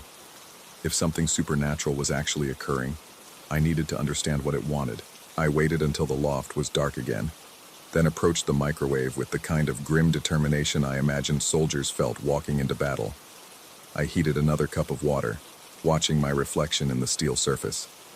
Just me, looking like I'd aged 5 years in the past 3 days. I closed the door. She was waiting. This time, she stood directly in front of my reflection, her shadow overlapping mine so completely that I couldn't tell where I ended, and she began. Her raised hand pressed against the steel surface from the inside, and I could swear I felt the faint vibration of impact through the appliance. Tap, tap, tap. 3 soft knocks, barely audible above the humming of the refrigerator. I raised my own hand, mirroring her gesture, and pressed my palm against the steel surface. For a moment, it felt like touching warm glass with someone on the other side. Then the steel began to warm under my palm, growing hot enough to be uncomfortable, then painful. I jerked my hand away and she stepped back in perfect synchronization. That's when I saw her face. The hair had fallen away, revealing features that were both familiar and impossible. She looked like Elena Vasquez, but wrong somehow, as if someone had tried to paint a portrait from memory and gotten the proportions slightly off. Her eyes were too large, her mouth too wide, her skin the color of old silver. But underneath the wrongness, I recognized something else. The expression of desperate hope, of someone who'd been trying to communicate for a very long time, and had finally found someone who could see her. She mouthed something, words I couldn't hear but somehow understood. Help me. I stepped closer to the microwave, my breath fogging the steel surface. She pressed both hands against the inside now, her mouth moving frantically, forming words that hung in the space between us like smoke. I can't get out. The temperature in the loft dropped so suddenly that I could see my breath. Frost began forming around the edges of the microwave's door, creeping across the steel surface like living ice. Elena's image became sharper, more defined, as if the cold was somehow making the barrier between us thinner. She trapped me here. I wanted to ask who, what she meant, but my throat felt frozen shut. Elena's eyes widened with urgency, and she pressed her face close to the steel surface. She's coming back. The lights in the loft flickered once, twice, then went out completely. In the darkness, the microwave's steel surface glowed with a faint phosphorescent light that had nothing to do with electricity or technology. Elena's face floated in that eerie glow like a moon in an alien sky. Behind me, I heard the sound of footsteps on the concrete floor, slow, deliberate steps that echoed in the vast space of the loft. But when I tried to turn around, I found that I couldn't move. My muscles had locked in place, frozen by a terror so primal that it bypassed all rational thought. The footsteps stopped directly behind me. I felt breath on the back of my neck, warm and humid and carrying the scent of oil paints and turpentine. A hand settled on my shoulder, fingers long and cold even through my shirt. In the microwave's glowing surface, Elena's expression changed from desperate hope to abject terror. She shook her head frantically, her mouth forming a single word over and over. Run. But I couldn't run. I couldn't move. I could only stand there as the hand on my shoulder tightened its grip, and something that definitely wasn't Elena whispered in my ear. The voice was my own. She's not the only one who can paint people into shadows. The microwave's glow began to fade, taking Elena's terrified face with it. The hand on my shoulder guided me forward, and I watched my own reflection approach the steel surface, my eyes wide with the same desperate hope I'd seen in Elena's face. The lights flickered back on, flooding the loft with harsh, unforgiving illumination. I stood alone in the kitchen, one hand pressed against the microwave's door, my reflection staring back at me from the steel surface. But for just a moment, before the image solidified into simple, mundane reality, I could swear I saw a third figure standing behind both of us. Tall, elegant, with an artist's hands and a smile that held no warmth whatsoever. I pulled my hand away from the microwave and stumbled backward, my heart hammering so hard I was sure it would burst. The steel surface showed only my own reflection now, pale and shaking and utterly alone. But sometimes, late at night when the loft is dark and the city sleeps around me, I heat something in the microwave just to see what appears in its steel surface. Sometimes it's just me. Sometimes it's Elena with her desperate, pleading eyes. And sometimes, if I look very carefully at the shadows behind our reflections, I can see her watching us both. The artist who painted people into spaces they couldn't escape, who collected souls in steel surfaces like butterflies pinned to boards. I've stopped trying to help Elena. I've learned that some prisons are meant to keep things in, not out.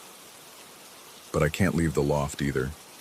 Every time I try to pack, every time I consider moving somewhere else, I catch my reflection in the microwave and see how much paler I've become, how much more translucent.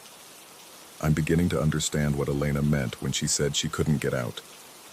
The artist is very patient. She has all the time in the world to perfect her collection, to add new subjects to her gallery of shadows and steel. And every night as I stand in front of that microwave watching my reflection fade a little more, I wonder if Miranda ever notices that the photos on her social media don't quite capture her face the way they used to. If her yoga instructor boyfriend ever mentions that her shadow seems wrong somehow, disconnected from her movements. If she ever looks in a mirror and sees someone standing behind her, smiling with an artist's pride at another masterpiece completed.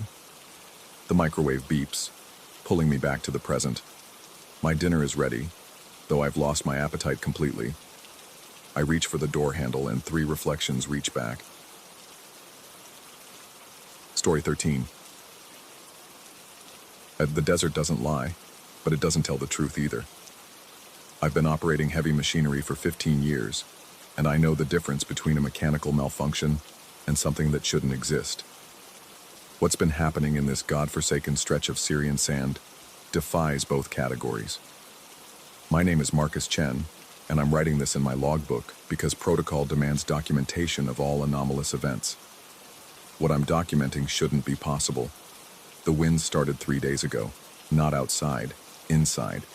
Inside my hermetically sealed, climate-controlled crane cabin, 40 feet above the scorched earth where nothing grows and nothing should move, except the convoys rolling past every 6 hours. The first time it happened, I thought the air conditioning had malfunctioned. A sudden chill swept through the cabin, sharp enough to raise goosebumps on my arms despite the external temperature reading 118 degrees Fahrenheit. The cold carried the metallic taste of winter storms, completely alien in this place where rain is a myth and snow exists only in the fevered dreams of heat-stroked soldiers. I radioed base about the AC issue. Maintenance told me all systems were running normally, suggested I hydrate more.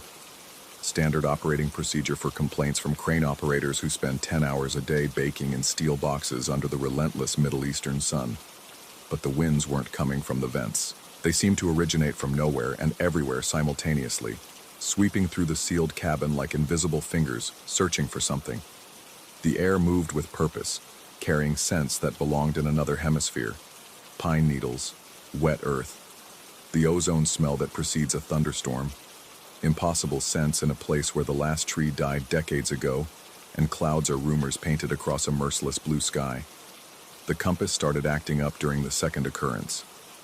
Standard magnetic compass, nothing fancy, mounted on my control panel for basic orientation when the GPS goes down, which it does frequently, thanks to whatever electromagnetic interference the military won't discuss. Usually it points steadily north, occasionally wavering a degree or two when heavy vehicles pass beneath. Yesterday, when the phantom winds began their Arctic dance through my cabin, the needle swung violently westward and stayed there, trembling like a living thing caught in a trap. I tapped the glass, shook the mount, even held a wrench near it to test for magnetic interference. Nothing changed its mind. The needle remained locked on west, pointing toward empty desert that stretched unbroken to the horizon. West, where intelligence reports show no structures, no installations, no roads, no life of any kind. Just sand and rock formations that satellite imagery reveals as nothing more than geological accident. But the compass insists something waits there. During last night's third incident, I began paying closer attention to the wind's behavior. It doesn't blow continuously like natural air currents. Instead, it moves in patterns, circling the cabin's interior like a predator, testing the boundaries of a cage, pausing in corners as if listening, then resuming its restless circulation. The temperature drops exactly 13 degrees each time, a detail I've verified with 3 separate thermometers. The sounds it carries are worse than the impossible cold, whispers. Too faint to understand but clear enough to recognize as human voices. Multiple voices, overlapping in what might be conversation or might be argument. Sometimes I catch fragments that almost resolve into words before dissolving back into sibilant noise. The languages sound familiar but foreign, like hearing English spoken backward or Arabic filtered through water. I've tried recording the phenomena. My phone captures nothing but ambient cabin noise. The official monitoring equipment in my crane detects no temperature fluctuations, no air movement, no electromagnetic anomalies. According to every instrument except my own senses, nothing unusual is occurring. This morning I discovered I'm not the only one experiencing something strange. Rodriguez, who operates the crane on the adjacent construction site, mentioned feeling weird drafts in his cabin. We compared notes during the lunch break, speaking in the careful, measured tones men use when they suspect they might be losing their minds. His descriptions matched mine exactly. The Arctic temperatures, the purposeful movement of air, the compass deviation. But his compass points southeast, toward a different empty stretch of desert. We haven't told anyone else. Military psychologists have very specific procedures for dealing with equipment operators who report impossible phenomena, and those procedures generally involve immediate rotation back to base for extended evaluation. Neither of us can afford that kind of attention on our service records. Instead, we've decided to conduct our own investigation. The plan is simple. Tomorrow, during the evening shift when most personnel are at chow, we'll coordinate our observations. When the winds begin, and they will begin, they always start precisely at 1847 hours. We'll note every detail, cross-reference our compass readings, and attempt to triangulate whatever force is affecting our equipment. The rational part of my mind insists this is some kind of natural phenomenon we don't understand, possibly related to the unusual geological formations in this region, or underground military installations we're not cleared to know about. Desert environments play tricks on perception. Heat exhaustion causes hallucinations. Stress manifests in physical symptoms, but rationality doesn't explain why the winds only occur inside our sealed cabins. It doesn't account for the whispered conversations in languages that sound like echoes of something once familiar. It doesn't address the way my compass needle trembles with what appears to be fear. And it certainly doesn't explain what I saw this afternoon. While the phantom winds circled my cabin, carrying their cargo of impossible winter and foreign whispers, I happened to glance toward the western horizon, where my compass insists something waits. The heat shimmer that normally distorts distant vision was absent, leaving the landscape stark and clear under the brutal afternoon sun. Something moved out there. Not vehicles. I know the silhouettes of every piece of equipment in this theater. Not personnel. No human figure could be visible at that distance. Something larger, darker, moving with deliberate purpose across the empty desert toward our position. When I looked through my binoculars, the western horizon appeared normal, vacant sand stretching to infinity, broken only by the occasional rock outcropping. But when I lowered the binoculars, the movement resumed, just at the edge of vision where the eye catches motion without being able to focus on specific details. I radioed Rodriguez. He confirmed seeing similar movement to the southeast, in the direction his compass indicates. 2 operators, 2 different compass bearings, 2 separate areas of movement in regions intelligence assures us are completely uninhabited. The winds are growing stronger. What began as gentle circulation through my cabin has intensified into aggressive gusts that rattle loose equipment and send papers flying despite the complete absence of any air circulation from the ventilation system. The cold has deepened to the point where I can see my breath, and frost forms on the interior windows. Frost, in a desert where water vapor is so scarce that humidity readings barely register above 0. The whispers have evolved into something approaching conversation, multiple voices engaged in what sounds like urgent discussion.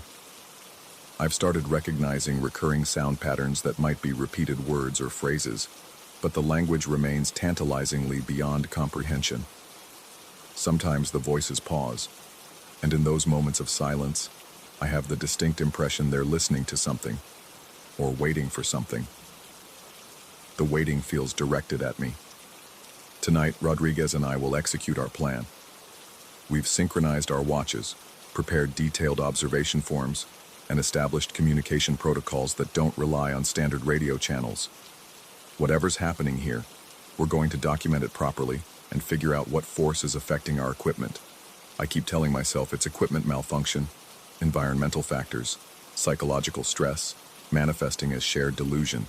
Military life in hostile environments creates strange psychological bonds between personnel, makes them susceptible to collective hallucinations and groupthink. But equipment malfunction doesn't explain why the winds carry the scent of snow when the nearest snowfall is 2,000 miles away. Environmental factors don't account for whispered conversations in my sealed cabin. Psychological stress doesn't make compasses point toward empty desert with unwavering certainty. And shared delusion doesn't explain what I found this morning. While conducting my routine equipment inspection, I discovered a thin layer of sand inside my cabin.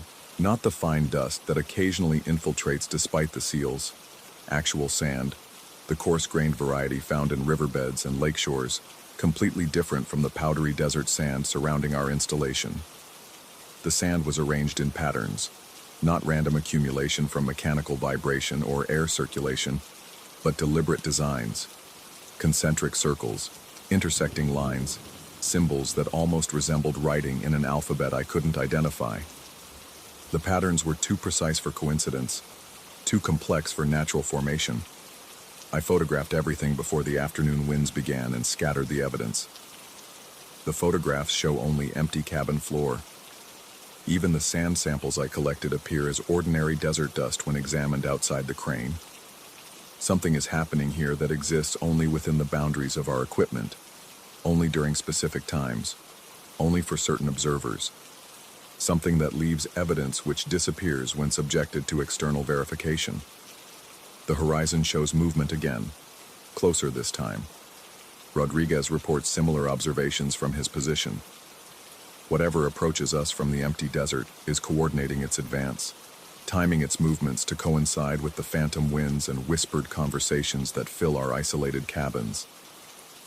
In 6 hours, we'll have answers, or we'll discover that the questions are far stranger than we imagined. The winds are calling now, circling my cabin with increasing urgency, and the whispers have become clear enough that I almost understand them. They're speaking English, I think, or something close enough to English that meaning hovers just beyond comprehension. They're calling my name. The compass needle points steadily west, toward whatever approaches through the empty desert, and for the first time since this began, I'm afraid to look. Because I'm starting to understand that the winds aren't coming from outside. They're coming from inside. Inside me. Inside this place. Inside something that was here long before we arrived, and will remain long after we leave. The desert remembers things that maps forget, and some of those memories are trying to return. The investigation proceeds as planned. But I'm no longer certain we're investigating a phenomenon. I think the phenomenon is investigating us. Entry ends. Compass bearing, 270 degrees magnetic. Temperature variance, 13 degrees Fahrenheit. Time, 1847 hours. The winds are singing now.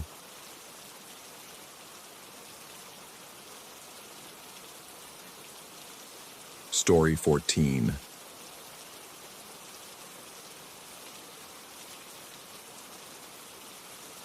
The brass key felt heavier than it should have in my palm as I stood before room 13, its painted red door adorned with a faded circus poster featuring a grinning clown whose eyes seemed to track my movement. The funny farm hostel had been the only accommodation I could afford in this forgotten corner of Oregon, and now, staring at that unsettling smile, I wondered if sleeping outdoors might have been the wiser choice. The key turned with a grinding screech that echoed down the narrow hallway lined with vintage carnival memorabilia. Inside, the room embraced me with the scent of mothballs and something else. Something sweet and cloying that reminded me of cotton candy left to rot in summer heat. A single bed dominated the cramped space, its headboard painted with chipped circus animals frozen in eternal performance. Above it hung a brass lamp with a red shade that cast everything in an amber glow. I dropped my backpack and immediately noticed the piece of paper on the pillow. It was pristine white, the kind of heavy stock you'd find in an expensive hotel, completely out of place in this rundown establishment. The message was printed in neat block letters, "Smile before the lights blink." My stomach clenched. I hadn't written this. Hell, I'd just gotten the key from the desk clerk, a thin woman with too much rouge who'd handed it over without looking up from her crossword puzzle. The note couldn't have been here when the last guest checked out, could it? The room looked like it hadn't been occupied in weeks. I turned the paper over, searching for any identifying marks, but found only that same unsettling message. As I held it up to the light, trying to make sense of its presence, the lamp beside the bed flickered once, then twice, then a third time, each blink lasting exactly 2 seconds before plunging the room into momentary darkness. The silence that followed felt thick enough to choke on. I told myself it was just old wiring. Places like this were notorious for electrical issues, but as I set the note on the nightstand, my hands were trembling slightly, and I couldn't shake the feeling that something had been set in motion by my simply reading those words. The hours that followed passed in uneasy restlessness. I tried to read, but the book's pages seemed to blur together. I attempted to plan the next leg of my journey, but my mind kept drifting back to that cryptic message.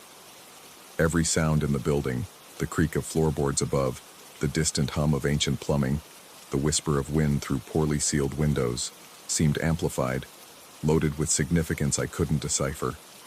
Around midnight I heard footsteps in the hallway. They were deliberate, measured, stopping just outside my door. I held my breath, straining to listen, but heard only the steady tick of an old clock somewhere in the building's depths. When I finally worked up the courage to peer through the peephole, the corridor was empty, lit by a single fluorescent bulb that cast stark shadows between the doorways. But there, on the faded carpet directly in front of my room, lay another piece of paper. This time I didn't hesitate. I yanked the door open and snatched up the note, my eyes darting up and down the hallway for any sign of whoever had left it. The paper was identical to the first, same stock, same precise lettering. But the message had changed. The performance begins at 3:17. Performance? I checked my watch. 12:47 a.m. That gave me less than 3 hours to figure out what the hell was happening. Back in my room, I examined both notes under the lamplight, looking for fingerprints, watermarks, anything that might provide a clue about their origin. The paper felt expensive beneath my fingers, its surface smooth and unblemished. When I held them up to the light, I could see no hidden messages or identifying marks. They might as well have materialized from thin air. I tried calling the front desk, but the line rang endlessly without answer.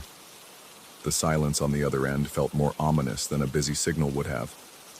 For a moment, I considered packing up and leaving, but something kept me rooted in place. A mixture of curiosity and the creeping certainty that running wouldn't solve anything. Whatever was happening here had specifically chosen me, and I needed to understand why. The lamp flickered again, 3 deliberate blinks that seemed to acknowledge my decision to stay. As the minutes crawled toward 3:17, the atmosphere in the room grew increasingly oppressive. The sweet smell intensified, now carrying undertones of something medicinal, like the antiseptic scent of a hospital. The walls seemed to press closer, and I noticed details I'd missed before. The way the painted circus animals' eyes all gazed toward the bed, how the shadows cast by the lamp created the illusion of movement in the corners of my vision. At 3:10, I heard music.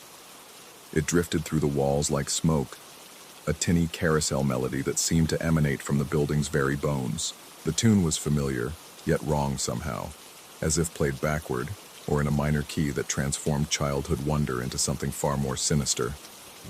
I pressed my ear to the wall, trying to determine its source, but the sound seemed to come from everywhere and nowhere at once.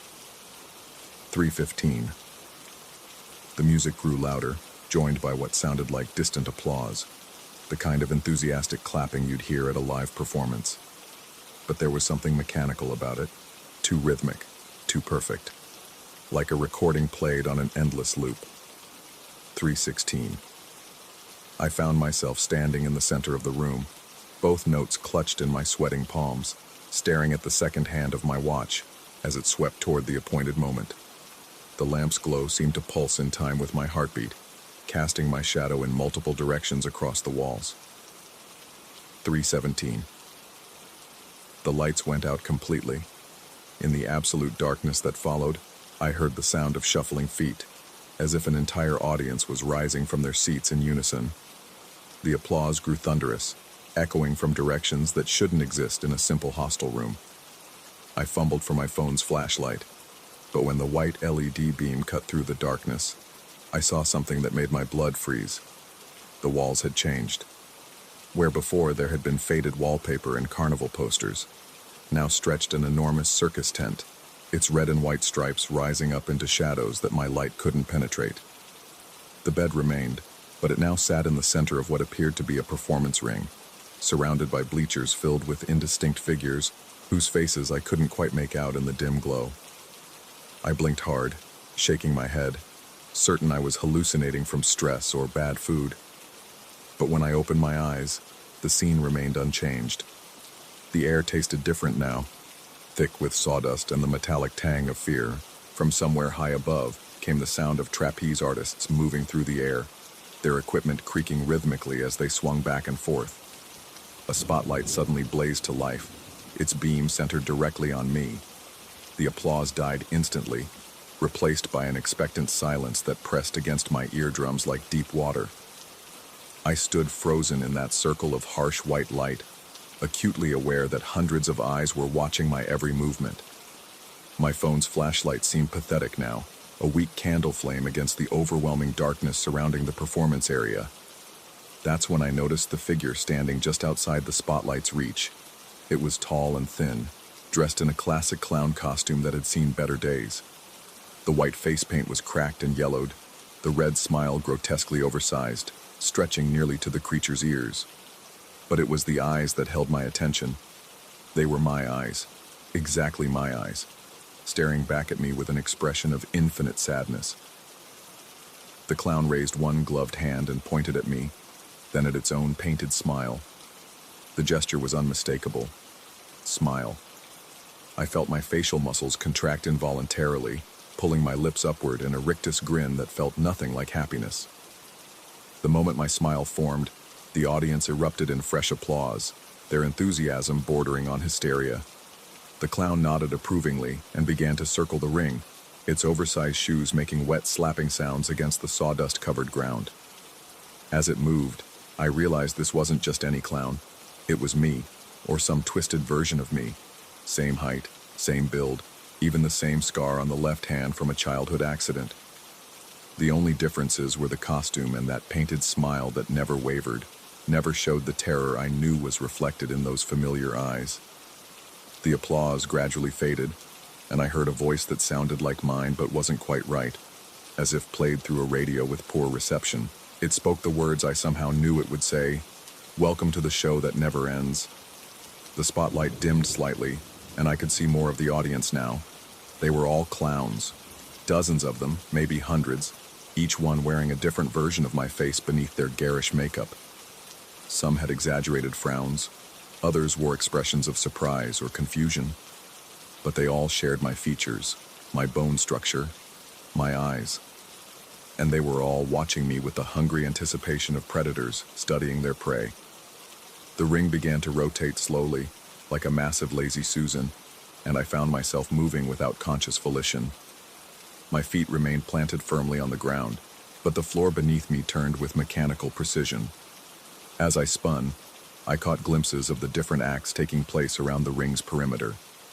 To my left, a high-wire walker balanced on a rope stretched between two poles, but the figure was translucent, more suggestion than substance. Directly across from me, a lion tamer cracked a whip at empty air, his movements precise but pointless. And everywhere, always, the clowns watched and waited. The rotation stopped, and I found myself facing a funhouse mirror that had materialized from nowhere. My reflection stared back, but it was wrong in ways I couldn't immediately identify. Then I realized the mirror me was smiling that same painted smile, even though I was certain my own expression had returned to one of terror and confusion. Mirror me raised its hand and waved. I didn't wave back, but somehow my reflection did anyway. That's when I understood. This wasn't a performance I was watching. I was the performance. Every fear, every moment of confusion and terror was entertainment for this impossible audience. They fed on my distress, growing more solid and real, with each spike of adrenaline that coursed through my system. The clown that looked like me stepped forward, close enough that I could smell the grease paint and something else underneath, something that reminded me of hospitals and formaldehyde.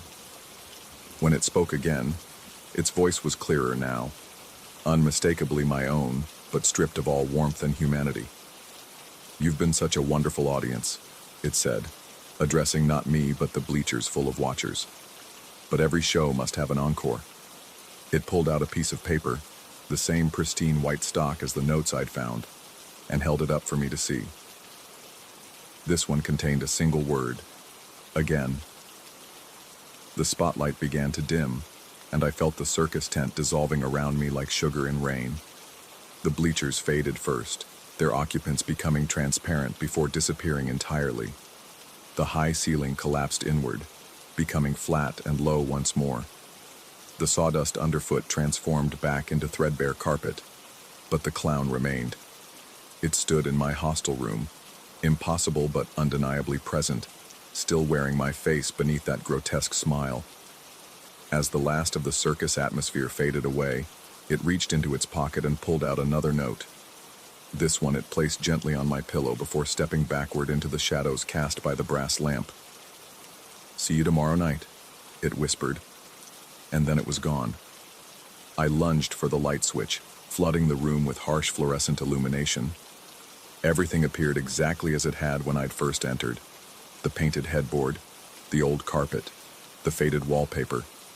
The only evidence of what I'd experienced was the new note on my pillow. With shaking hands, I picked it up and read, "Thank you for a wonderful performance.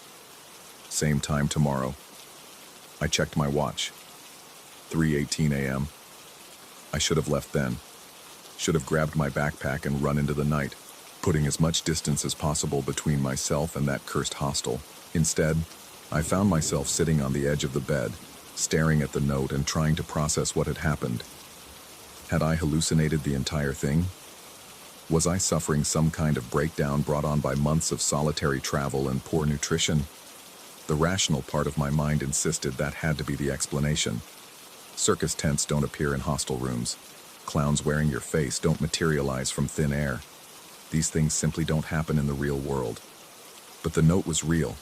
I could feel its weight, smell the faint chemical scent of whatever printing process had created it. And there, on the carpet beside the bed, were traces of sawdust that definitely hadn't been there before. As dawn approached, I managed to convince myself that I'd experienced some kind of waking dream, a stress-induced hallucination that had felt real, but was ultimately just my mind playing tricks on me. The notes could be explained. Perhaps the hostel staff had some odd tradition of leaving cryptic messages for guests, a quirky marketing gimmick to play up the circus theme. I actually managed to sleep for a few hours, exhaustion finally overcoming fear. But when I woke around noon, there was a fourth note waiting. This one sat propped against the coffee maker in the small kitchenette area. Somewhere I was certain I would have noticed it earlier. The message was longer this time. "We hope you enjoyed last night's show. Your performance was magnificent. We've never had an audience member become part of the act so naturally. Tonight's show promises to be even more spectacular." My hands shook as I read it. There was no denying it now. Something was definitely happening here. Something that defied rational explanation. The question was whether I was losing my mind or if I'd stumbled into something genuinely supernatural. I spent the day trying to research the hostel but found almost nothing online. A few ancient travel reviews mentioned the circus theme, but nothing about mysterious notes or midnight performances. The building's history was similarly opaque. It had been constructed in the 1920s as a boarding house, changed hands numerous times over the decades, and had been operating as a hostel for only about 5 years. But there was one detail that made my blood run cold. In 1987, the building had briefly housed a traveling circus during the off-season. The performers had reportedly stayed for 3 months while recovering from an accident that had injured several members of the troupe. No deaths were mentioned, but the circus had disbanded shortly afterward, its members scattering to unknown destinations. As evening approached, I found myself torn between terror and curiosity. Every rational instinct screamed at me to leave, to check out and never look back. But part of me, a part that was growing stronger with each passing hour, wanted to see what would happen next. There was something intoxicating about being chosen, about being the star of whatever impossible show was taking place in room 13. At 11 p.m., I made my decision. I would stay for one more night, but this time I would be prepared. I set up my phone to record video, positioned myself where I could observe everything, and waited. The first note appeared at 11:47, slipped under my door while I watched. I saw no feet in the gap beneath the door, heard no footsteps in the hallway. The paper simply materialized as if pushed by invisible hands. This note contained a program, complete with acts and performers listed in elegant script. Tonight's featured performance, the Magnificent Mirror Act. Starring you supporting cast, the Eternal Ensemble. Showtime 3:17 a.m. Special guest appearance, the Ringmaster. The Ringmaster. My doppelganger clown hadn't mentioned anyone else, but somehow I knew this was significant. The hierarchy of whatever was happening here was becoming clearer. I was the unwitting performer, the clowns were the audience, and the Ringmaster was... what? The director? The one pulling the strings? At 3:15, my phone's camera stopped working. The screen went black, and no amount of button pressing could revive it. I wasn't particularly surprised. Whatever forces were at work here clearly didn't want their activities documented. This time, when 317 arrived and the lights went out, I was ready. The transformation happened more quickly than before, the circus tent materializing around me with the efficiency of a stage change during a Broadway show. But tonight felt different. The audience of clowns was larger, their attention more focused, their hunger more palpable.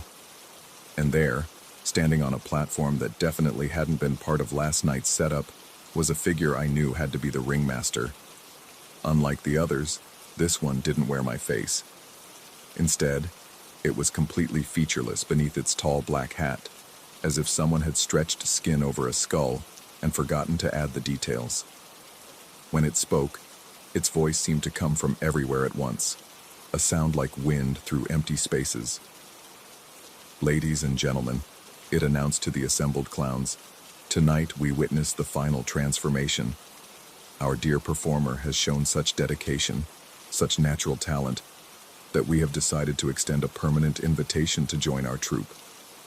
The applause that followed was deafening, but I barely heard it over the sound of my own heartbeat. Permanent invitation. Join the troupe. The implications were clear, even if I didn't fully understand the mechanism. The spotlight found me again, but this time it felt different, warmer, more welcoming, almost alive. As its glow enveloped me, I felt a strange sense of belonging, as if I'd finally found a place where I truly fit. The fear that had dominated my thoughts for the past day began to ebb, replaced by something that might have been relief. Why had I been so afraid? This was clearly where I belonged. These were my people, my family, my audience. All those years of feeling like an outsider, of never quite fitting in anywhere I went, had led me to this moment. I'd been searching for something my entire adult life, and now I'd found it. The ringmaster descended from its platform with movements that defied gravity, floating rather than walking across the sawdust-covered ground.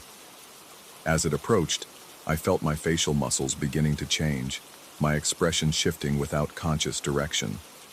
My reflection in the funhouse mirror, which had reappeared in exactly the same position as the night before, showed the transformation in real time. My smile was widening, stretching far beyond what should have been anatomically possible. My eyes were becoming rounder, more expressively exaggerated, and my skin was taking on the waxy, artificial appearance of grease paint that had been applied so many times it had become permanent. "Welcome home," the ringmaster whispered as it reached me, its voice now sounding almost tender. "Welcome to the show that never ends." And in that moment, I felt nothing but joy. The circus tent began to dissolve once more, but this time I didn't feel the same sense of loss. I knew now that it would return tomorrow night, and the night after that, and every night for as long as I remained in room 13. Maybe longer.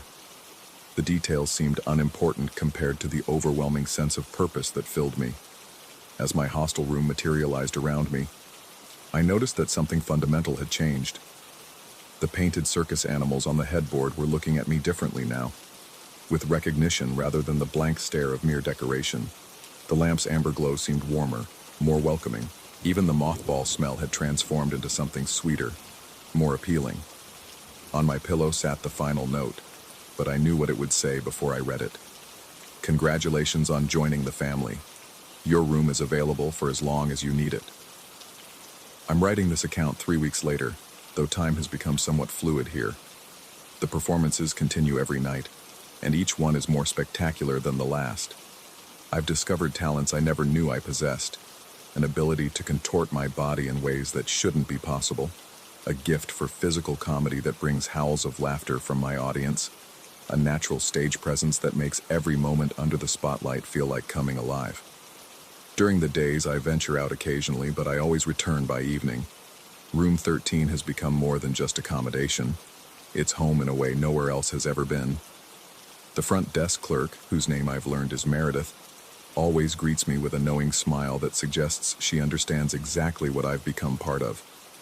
Sometimes I catch glimpses of other guests in the hallway, backpackers and budget travelers like I once was. They look lost, uncertain, searching for something they can't quite name. I want to tell them that what they're looking for is here, in room 13, waiting for them to discover it. But I know they have to find it on their own, just as I did. The notes still appear, but now they feel less like mysterious messages and more like love letters from old friends. Tonight simply says, "Another magnificent show awaits." And it does. Every night the circus returns, and every night I become more myself than I've ever been. The person who checked into this hostel 3 weeks ago was just a shell, a hollow vessel searching for meaning. Now I am complete, whole, exactly where I belong. I smile as I write this, and I can see in the mirror across the room that my smile has become permanent, painted on by forces far more skilled than any makeup artist. My reflection waves at me, and this time, I wave back eagerly. The lamp beside my bed flickers 3 times, and I know it's almost time for tonight's performance. I set down my pen and prepare to take my place under the spotlight once more, where I will remain, happily, for as long as the show continues. And the show, I've learned, never ends.